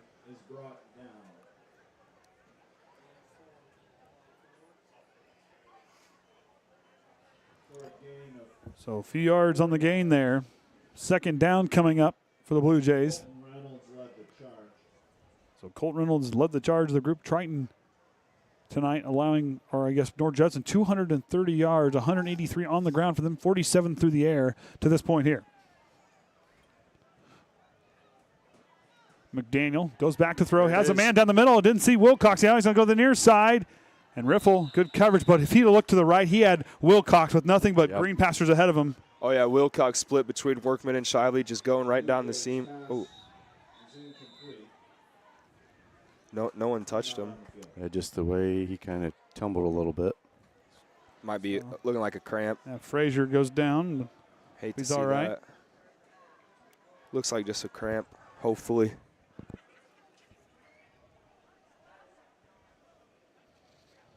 Eric out there. Hope he's all right. Eric's taking care of him. Callahan working on this near sideline. These two teams will talk it over. During the, like I said, hope he's all right. Colton Reynolds tonight with 10 tackles. Yeah. Yeah, just look at that 10 tackles there. You're looking, Worsham not too far behind with 7 to his credit. Eastside Illinois was 6, the 3 leading tacklers for the Trojan defense here tonight. I also just want to say this.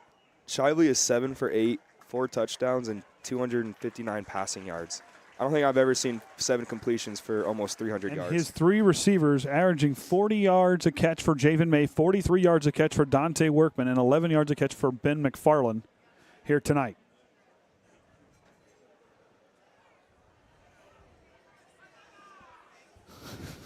He's going to get in trouble. He's going to get in trouble. Well, we'll see if she'll catch it. So now we get set 3rd down here and 6 from their own 24.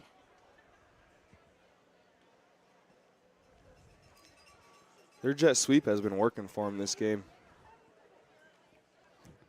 McDaniel going to go with a little misdirection. He has the option play to the right. He's going to keep it. Couldn't quite get there. 4th down coming up.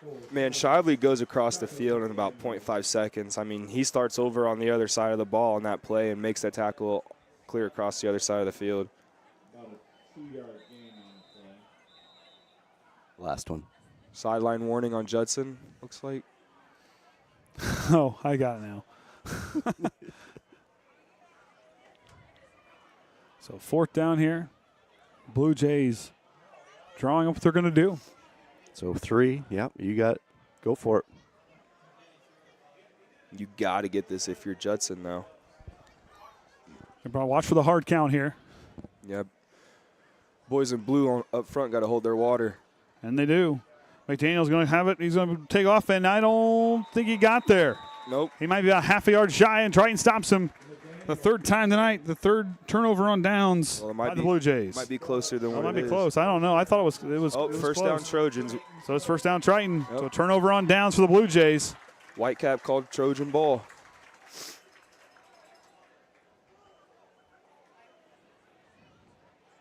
Of course, the junior football leaguers all recognized tonight. Yeah, we had And then the junior cheerleaders had a good turnout of them. pretty good stretch down through there. You know what, for me, what's most positive about that is I saw quite a few kids down there wanting to play football and cheer. There was a good number of them down there. That's exactly you want to see this. You love to see it. I mean, Zach Whitaker, like he said, he wants to build how do you build a program and a culture all the way down? And he has those coaching clinics with his coaches. Zach Whitaker has really embraced being a football coach and building a culture down here at Triton. Yeah, you're never going to build a program if all you worry about is just a high school. You got to get these kids when they're in 2nd and 3rd grade, get them on their offense so when they get to high school, they know the defense and offense like the back of their hand. Back to Cohen Hensley, and he gets pulled down by Brock Benson. Just Triton running a formation that they don't really run. Brock Benson wrapping up and pulling down. There's the end of the 3rd. And that'll do it for the 3rd quarter. Triton leads 34-7. That's the end of the 3rd quarter. The North Judson San Pierre Blue Jays, 7. Actually, we could do this. So we'll take a quick break. We'll be back right after this, right here on the Triton Trojan Sports Network. At Indiana Farm Bureau Insurance, we're not just good at insurance. We're good at Emma and Jake's just baby-proof their 2-bedroom bungalow to prepare for baby number 1 insurance. We're good at Madeline and Chance's just gave in and became minivan people to make room for baby number 2 insurance. And we're good at Gabby and Nate's just moved to a house with a bigger backyard to welcome fur baby number 3 insurance.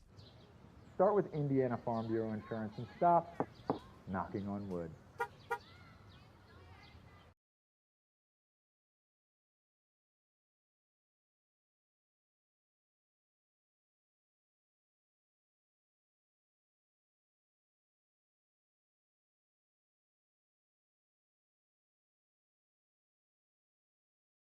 All right, welcome back, everyone, here at the Triton Trojan Sports Network. Andy O'Hara with me here tonight is Jeremiah Farrell, Caden Hummage, Kenny Barnhart, and the Hall of Famer Ryan Limler. As this battle between Hoosier North Athletic Conference opponents continues to go on into the 4th quarter. Yeah, he's got too much glare to make that work. What do you mean? Oh, there it is. He wants us to wave. Him and his new waving. I got to do this. There we go. Now you can do it. There we go. Now we can do it. Now we can wave there. He's happy. He's happy. He got his wave.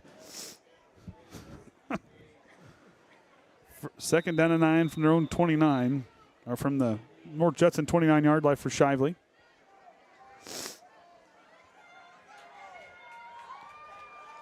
Goes under center, 3 backs in the backfield.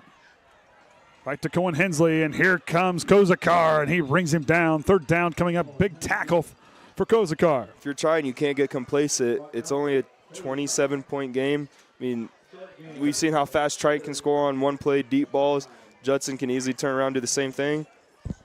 Triton just can't get complacent because Judson's going to keep fighting until that clock hits triple zeros or quad zeros.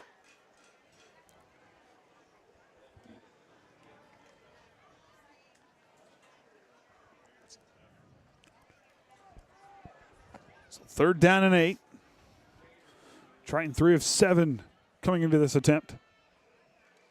Goes to Overmeyer, tries to bounce it outside. Overmeyer trying to find the edge. He's going to get close on a flag on the play. I think this one's coming back. Yeah, it looks like it might be a hold on Prater. Prater's used to getting the ball, not blocking.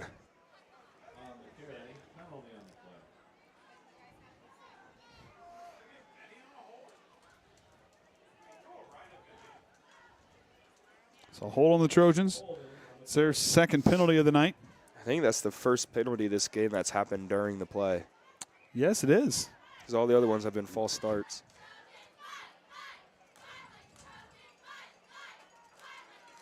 Of course, senior night tonight for these fall sports. Yeah. Everybody but volleyball? Yep. And I think tennis was supposed to, but They did. there Tennis was out there. was it. I guess he was. Yeah, it was out there. Saw Brad out there. Yeah, that's true. He's out there. 3rd and 19. See what the coaches draw up for this play. This is the longest third down we've had today, hasn't it? I do believe so. Shively now out of the shotgun. 2 wide receivers split to his left. He's going to keep it himself and try to go forward, and Shively will get brought down by Brock Benson. I think he's going to try for that field goal again. So he got it back to what, original line of scrimmage? Looks about it. Maybe That's like a about yard that. behind. 3rd and 11, 4th and 11. Looks like they're lining up to go for it. No man's land, too close to punt, too far to kick the field goal. Well, Whitaker's right next to that ref. Looks like he's about to call a timeout. Get that play clock down. Whitaker using that time. They're just Oh, yeah, he's chilling right next to that ref. Wonder when Whitaker's off the IR with his wrist. get it right there. Trying to call their first timeout.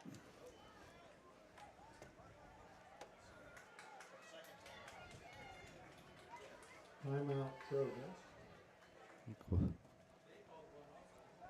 Remember to check out the bake sale right next to the Ernie Watkins Pavilion. Well, it wouldn't be an evening if Jordan didn't advertise for food. Yep. I want to thank the team moms tonight for providing some good food. Had some good ham and cheese sandwich up here, and some good dip up here tonight. Some cookies that I devoured earlier. Cookies and some cheese dip. Some cheese dip, some crackers, and boy, we took care of business down with that. I didn't know they had cheese dip 2 feet behind me. Well, yeah, man. Yes. The team moms showed up tonight. Shout out to mamas. Absolutely. Never disappoints. Always good.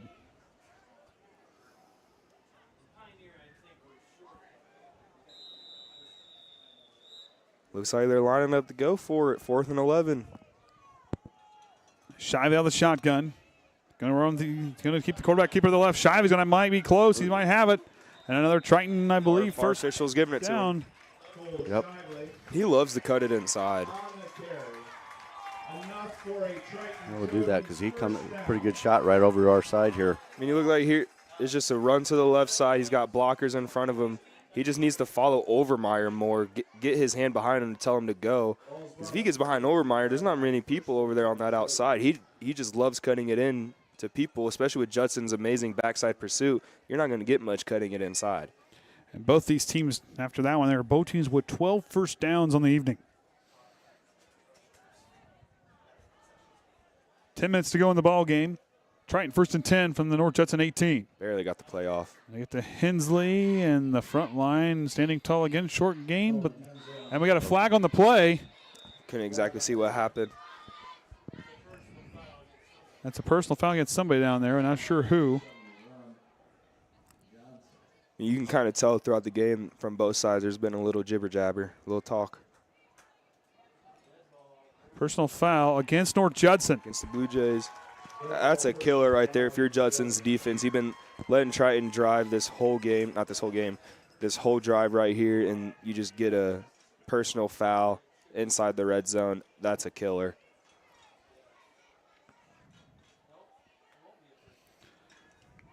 So it'll move it, wouldn't quite. So. Oh, I thought he threw another one. He was just throwing it back to the ref.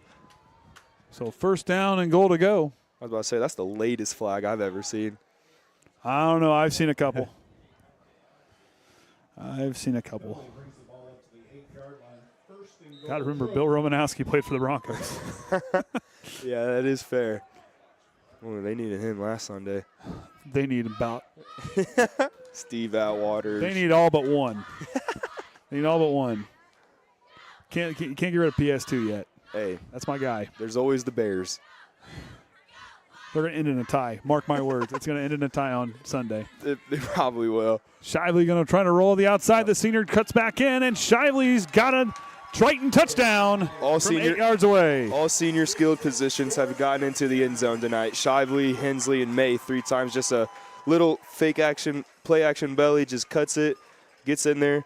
And Judson just shot themselves in the foot with that personal foul right there. Just made it a lot easier for Triton to get in the end zone. And Triton's going to take this 2-point right here to try to go up 35.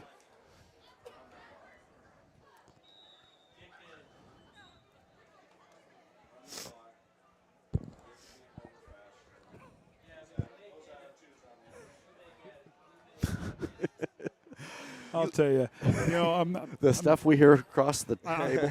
I miss Don. Don't get me wrong. I love Don Bell, but Jordan has done a good job down here, and these guys are hilarious. These guys are hilarious. You love to see it, though. Like, all seniors that carry the ball have a skilled position number that don't play on the line.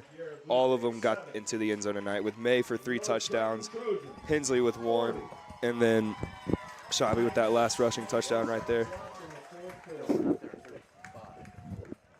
Man, if you had Cole Shively on fantasy this week, whew.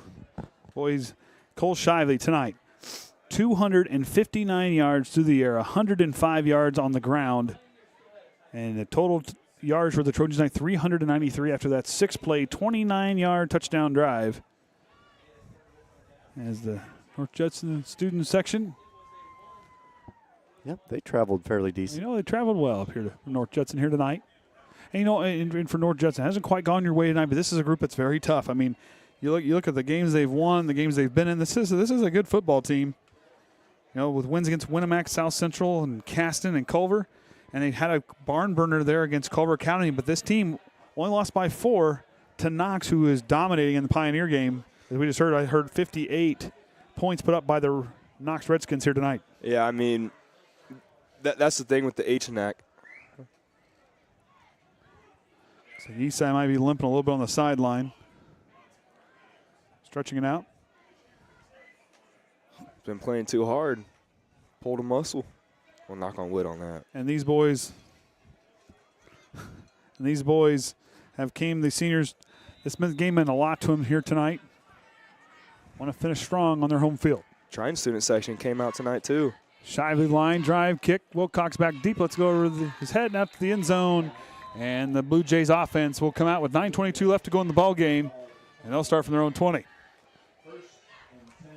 If you're Judson right here, you just need to get a drive. You just need an offensive drive where you look good, you look pretty, and you get the job done. You get the first downs, you move the chains.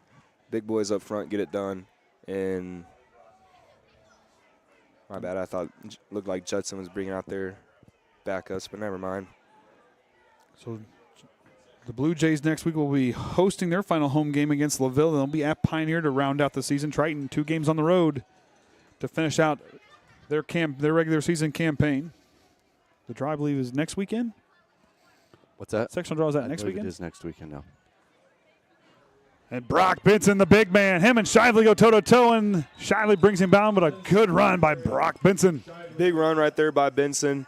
Big hit also by Benson on Shively, but good job by Shively right there to stay wrapped up and bring him down.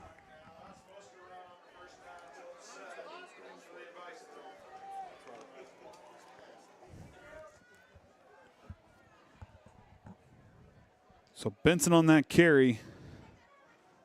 Triton's defense, you still can't get complacent. You still got to go out there and want to stop. 79 yards, averaging 6 yards a carry, and he gets it again. Benson does not keep driving.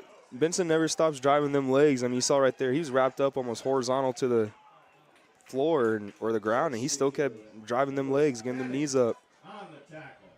And Brock Benson, like I said, he is a physical guy. Watching him on tape, he is impressive. The way he runs downhill, it just looks like a semi out of control, just going downhill, and fully loaded semi going downhill. Yeah, and you cannot wrap this guy up high because he'll break it every time. You got to get waist or lower. Quarterback keeper for McDaniel. And McDaniel trying to go down the field. Man, that was a nice cut by McDaniel right there. Gets it in the backfield, quarterback design draw, gets him behind Benson. Good block by Benson right there on Reynolds, and just cuts it in and sees the gap, and good tackle right there by Triton secondary. This is what you want if you're Judson. You know, scoreboard says 40-7, but you can't look at the scoreboard. You just got to go down there, do your job, get in the end zone, get on defense. 27 yards on the gain. First down and 10 from the Triton 35 for McDaniel and his offense. Going to go up to the right side, cutting it back in is McDaniel, Grayson McDaniel. I can only assume those two are related. Well, I don't know. There's a lot of Limlers. I don't know if they're all related here in Bourbon either. So I didn't think of that. Yeah, you got to kind of weave it back. I remember in high school asking the Shiveleys, are you related to those Shiveleys? No, not even at all. I'm like, what? You guys have the same last name, and same with the Limlers. I'm like, this is so confusing. McDaniel now second down and 8 from the Triton 33. Wilcox in motion, goes back to Benson, the big man trying to go forward, and he will drive those feet. That'll be third down and manageable for the Blue Jays. I just love the way this guy runs the ball. I mean, he excuse me. He just gets the ball, gets low, and just drives. He takes that first hit and keeps on going.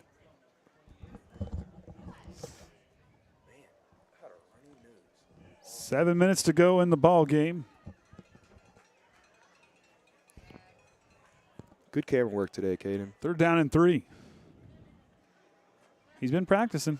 Wilcox bounces off the blocker, but continues to drive his feet for a North Judson first down.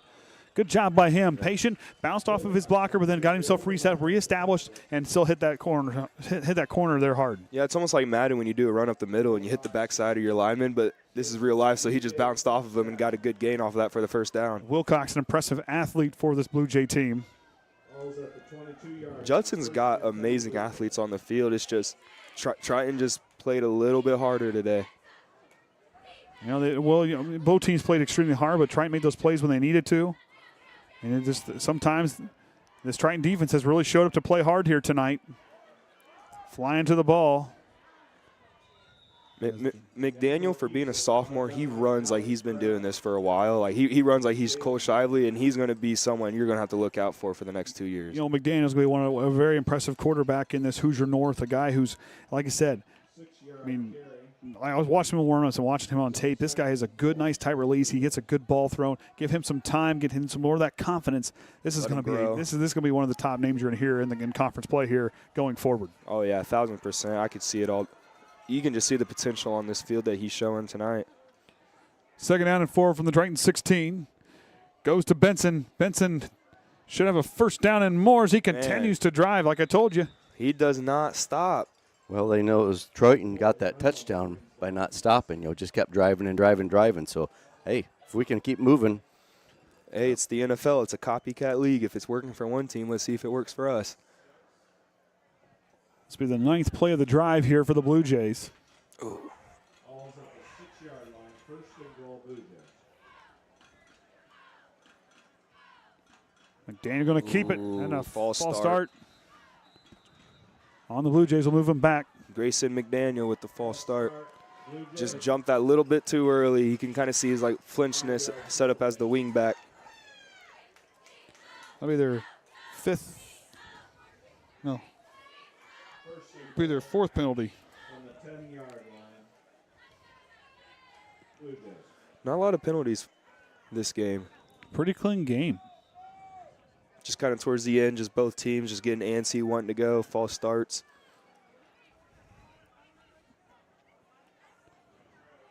Two wide receivers split to either side. Goes back to Brock Benson. Is he on the? Yep. I couldn't see what happened. I just saw someone fly, and then Benson, yard or two on the play. Second down, no gain on the play. Second and goal, Blue Jays. you need a. And I'm watching this team, this Blue Jay offense. Like I said, they get in the red zone. This is a team that has a nose for that end zone when they get inside that red zone. This is a very good red zone team. right here, if you're Triton, you got to kind of prove to yourself that you can make these red zone stops. McDaniel still on his feet, still battling hard. Hard runner. Josiah McDaniel. You can tell excuse me, my mouth is dry, but man, him and Benson they just don't stop. They just always run. They just keep going. Sam Holm down on the ground for the Blue Jays. Hope he's all right. As Coach Lambert talks to him. Hope he's okay. You never want to see anybody get hurt. Especially so late in the game. Regardless of the score, like how late it is in the game, you hate to see it. Again, hope Holm's okay.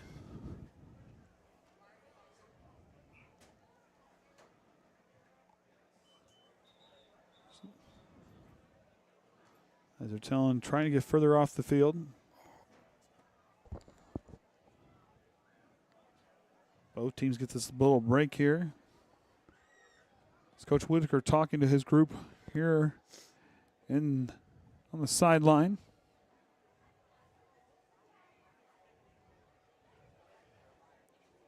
Yeah, if you're Judson right here, you're just looking for the next score. And if you're Triton right here, this defensive stance is just to prove it to yourself that when a team does get first and goal, you can stop them when you need to. Hope Holmes okay. Had to have help off the field.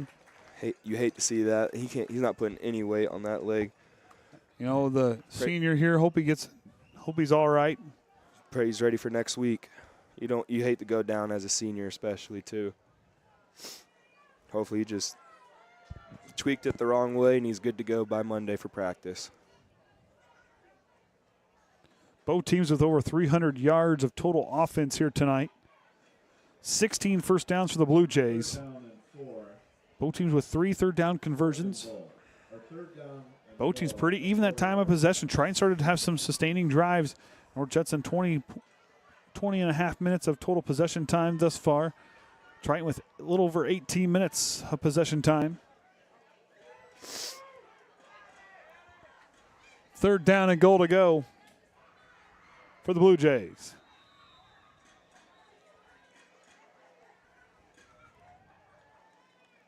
Wilcox in motion. Goes outside to Benson. Esai Limler. And Esai Limler brings him down. Fourth down coming up. Man, good play right there by Esai. Just got his hands out. That way the lineman couldn't grab him. Got off of him when he needed to get him and brought down Benson.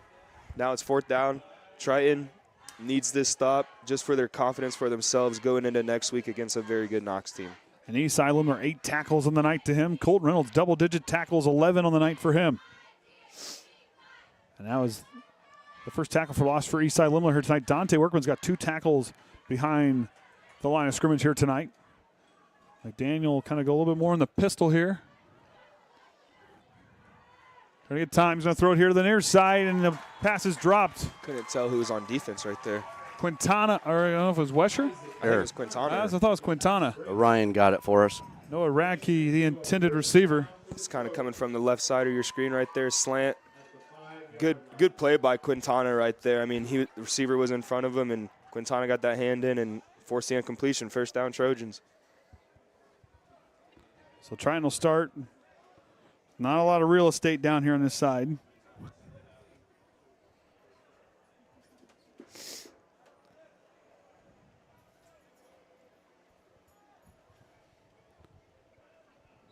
As looks like all the reserves are in, as Gage Riffle in it now at quarterback.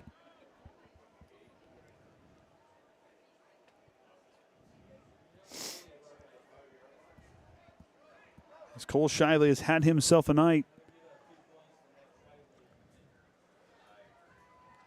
363 yards of offense for Cole Shively here tonight. Whew. On the ground, through the air.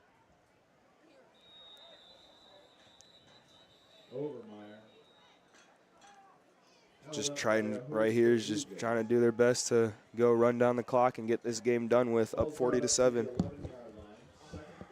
And for Triton, for them, ends a drought against North Judson, has not beat the Blue Jays since 2018, and the sectional championship was the last time Triton had a victory against the Blue Jays.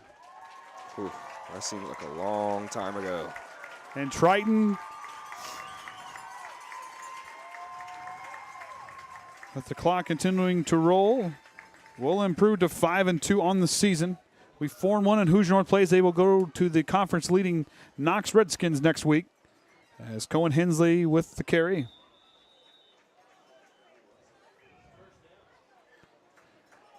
Good sportsmanship there by Briar Minix for the Blue Jays, helping up the down Trojan.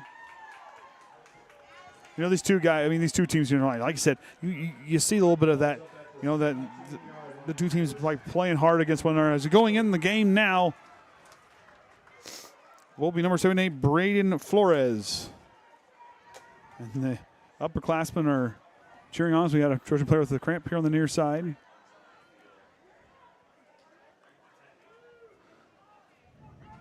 Five seconds on the play clock, 3 seconds for Riffle. And they're going to give that one to Gayhart, I believe, on the carry. And Gayhart's one that I tell you, this kid is going to be extremely impressive. He's only a freshman, has great vision, good patience to let the offensive line kind of open things up. I believe we will have a post-game interview here tonight. Which one? We had about 4 people go off for Triton today. We'll see who comes to the microphone. I know Coach Whitaker will want to be on the mic, and I got a funny feeling there'll be a couple players that might want to get up there too. A big night for them. Of course, they'll be signing autographs here after the game as well, the seniors. Well, hopefully I can get one. Never get down there to get those. Sell it later for some money. Carry up the middle, second down. As we are inside just about a minute and a half to go in the ball game. The Blue Jays going to fall to 4-3 and 3-2 in conference plays. They get ready to take on LaVille, who is currently trailing to, I believe, was trailing to Glenn. 27-10 at halftime. 27-10 at halftime. Yep. Appreciate it very much. Cleaning up your area, putting your garbage in the trash. Knox is going to come out still undefeated. So Knox will come out undefeated here tonight. But it'll be a. Unless Pioneer came back from 50. I'll tell you, you know, and those were two good football teams out there tonight for those two teams. But you know, Knox, this is a very talented offense. You talk about a team of track stars on that group for Knox. They are a quick team. Oh, it's a big hit. Hey, way to stay in bounds. And Ryder Gayhart again on the carry, the freshman. As we're inside a minute to go. Eastside getting Eastside, yo, let's go. Getting the stands. Now Brady Shue trying to fire him up. Cole Shively and company tonight. There's just a different vibe about this Triton team this year. 400 yards of total offense here tonight for the Trojans. You know, he's just stretching out.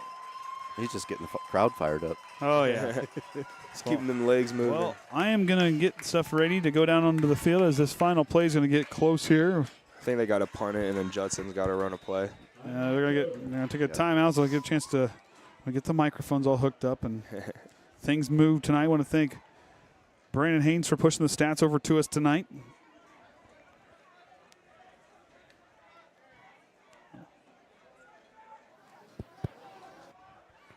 Colton Reynolds with 11 tackles tonight.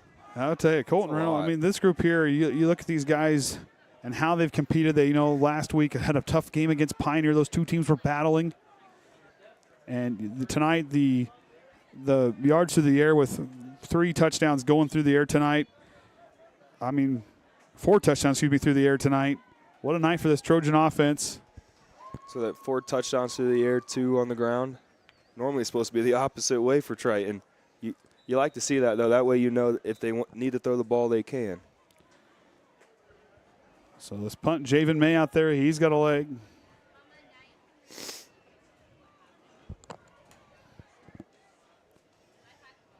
Holds good, and he'll send a high kick end over end. Let that roll as much as you can. Almost let the 5 seconds. You don't want to touch that right there if you're workman. You want to wait till that ref. Yeah, let them stop it. So a second and a half. We'll start.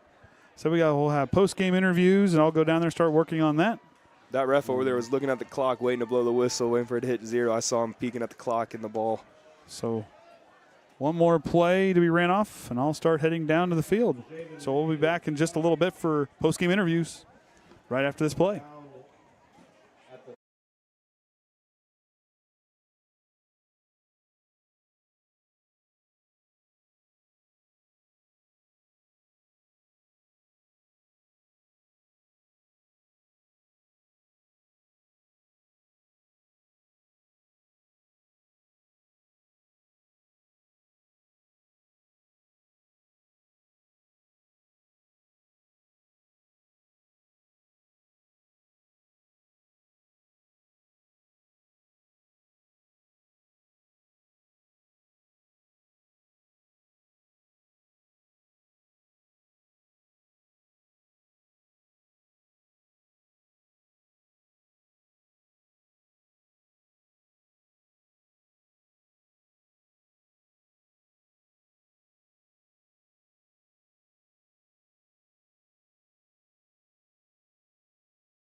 South Bend Tribune Player of the Week tonight. Young man, you came out and you balled, but you and your team were awesome here tonight. What's it like to get that big win over Judson here in the regular season? Just didn't take the foot off the gas. I did this for Brady. Obviously, that stuff happens, and you can't do anything about it. So we played that game for him, played that game for the seniors, for the crowd, for the community. It was just a great win. I'm just happy we finally beat him. And for you guys, like you said, it's a big win. But for that win, I mean, it's a tough road the rest of the way out in sectional. It's not going to get any easier for you seniors tonight to have that night. What's that mean going forward for you guys? Just gives us confidence. We know we're a really good team. We know we have the potential to be one of the best teams in the state and go to state, honestly. So we just got to keep it rolling, keep playing hard. So anything you want to say to your guys that, I mean, you're already going to say it back there, but anything you want them to hear on the broadcast that you want to leave them for them to go into the next few weeks? Just push yourself. This is Trojan football. This is really what it is. I mean, it's changed a lot in the last years. I mean, a few years ago, 5-6 years ago, it was sloppy, but we're getting there. Like, we're getting better. It's going. Well, that's all a testament to you seniors and how you guys are going to leave that culture and you're leaving your mark on this program. It's awesome to see. We'll let you go celebrate you guys and get some autographs done. Great night tonight, buddy. Thank you.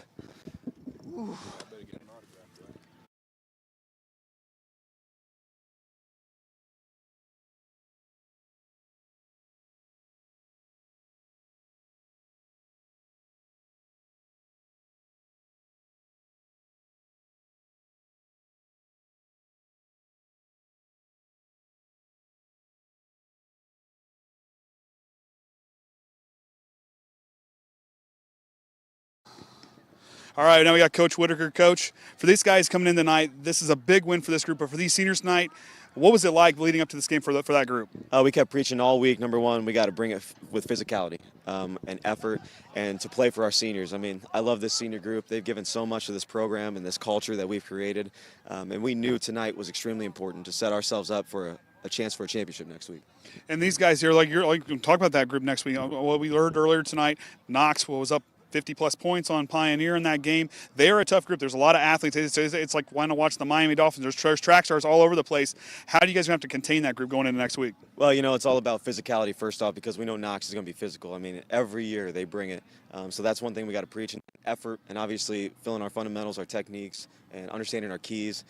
They like to shove it all in the middle and then, come right at you. So with their athletes in the back, I know they got that key sophomore kid too. So we're going to have to really prepare this week on our fundamentals and everything and try to win a championship next week. Well, and you look at this group here tonight. The first quarter we saw that didn't quite sustain those drives right out the gate. But then when the passing game got going, I mean, this is a group that passing game is definitely there. You showed a whole new dimension of what this team can do this tonight. What's it like to see your guys continue to execute when things aren't quite going quite to script?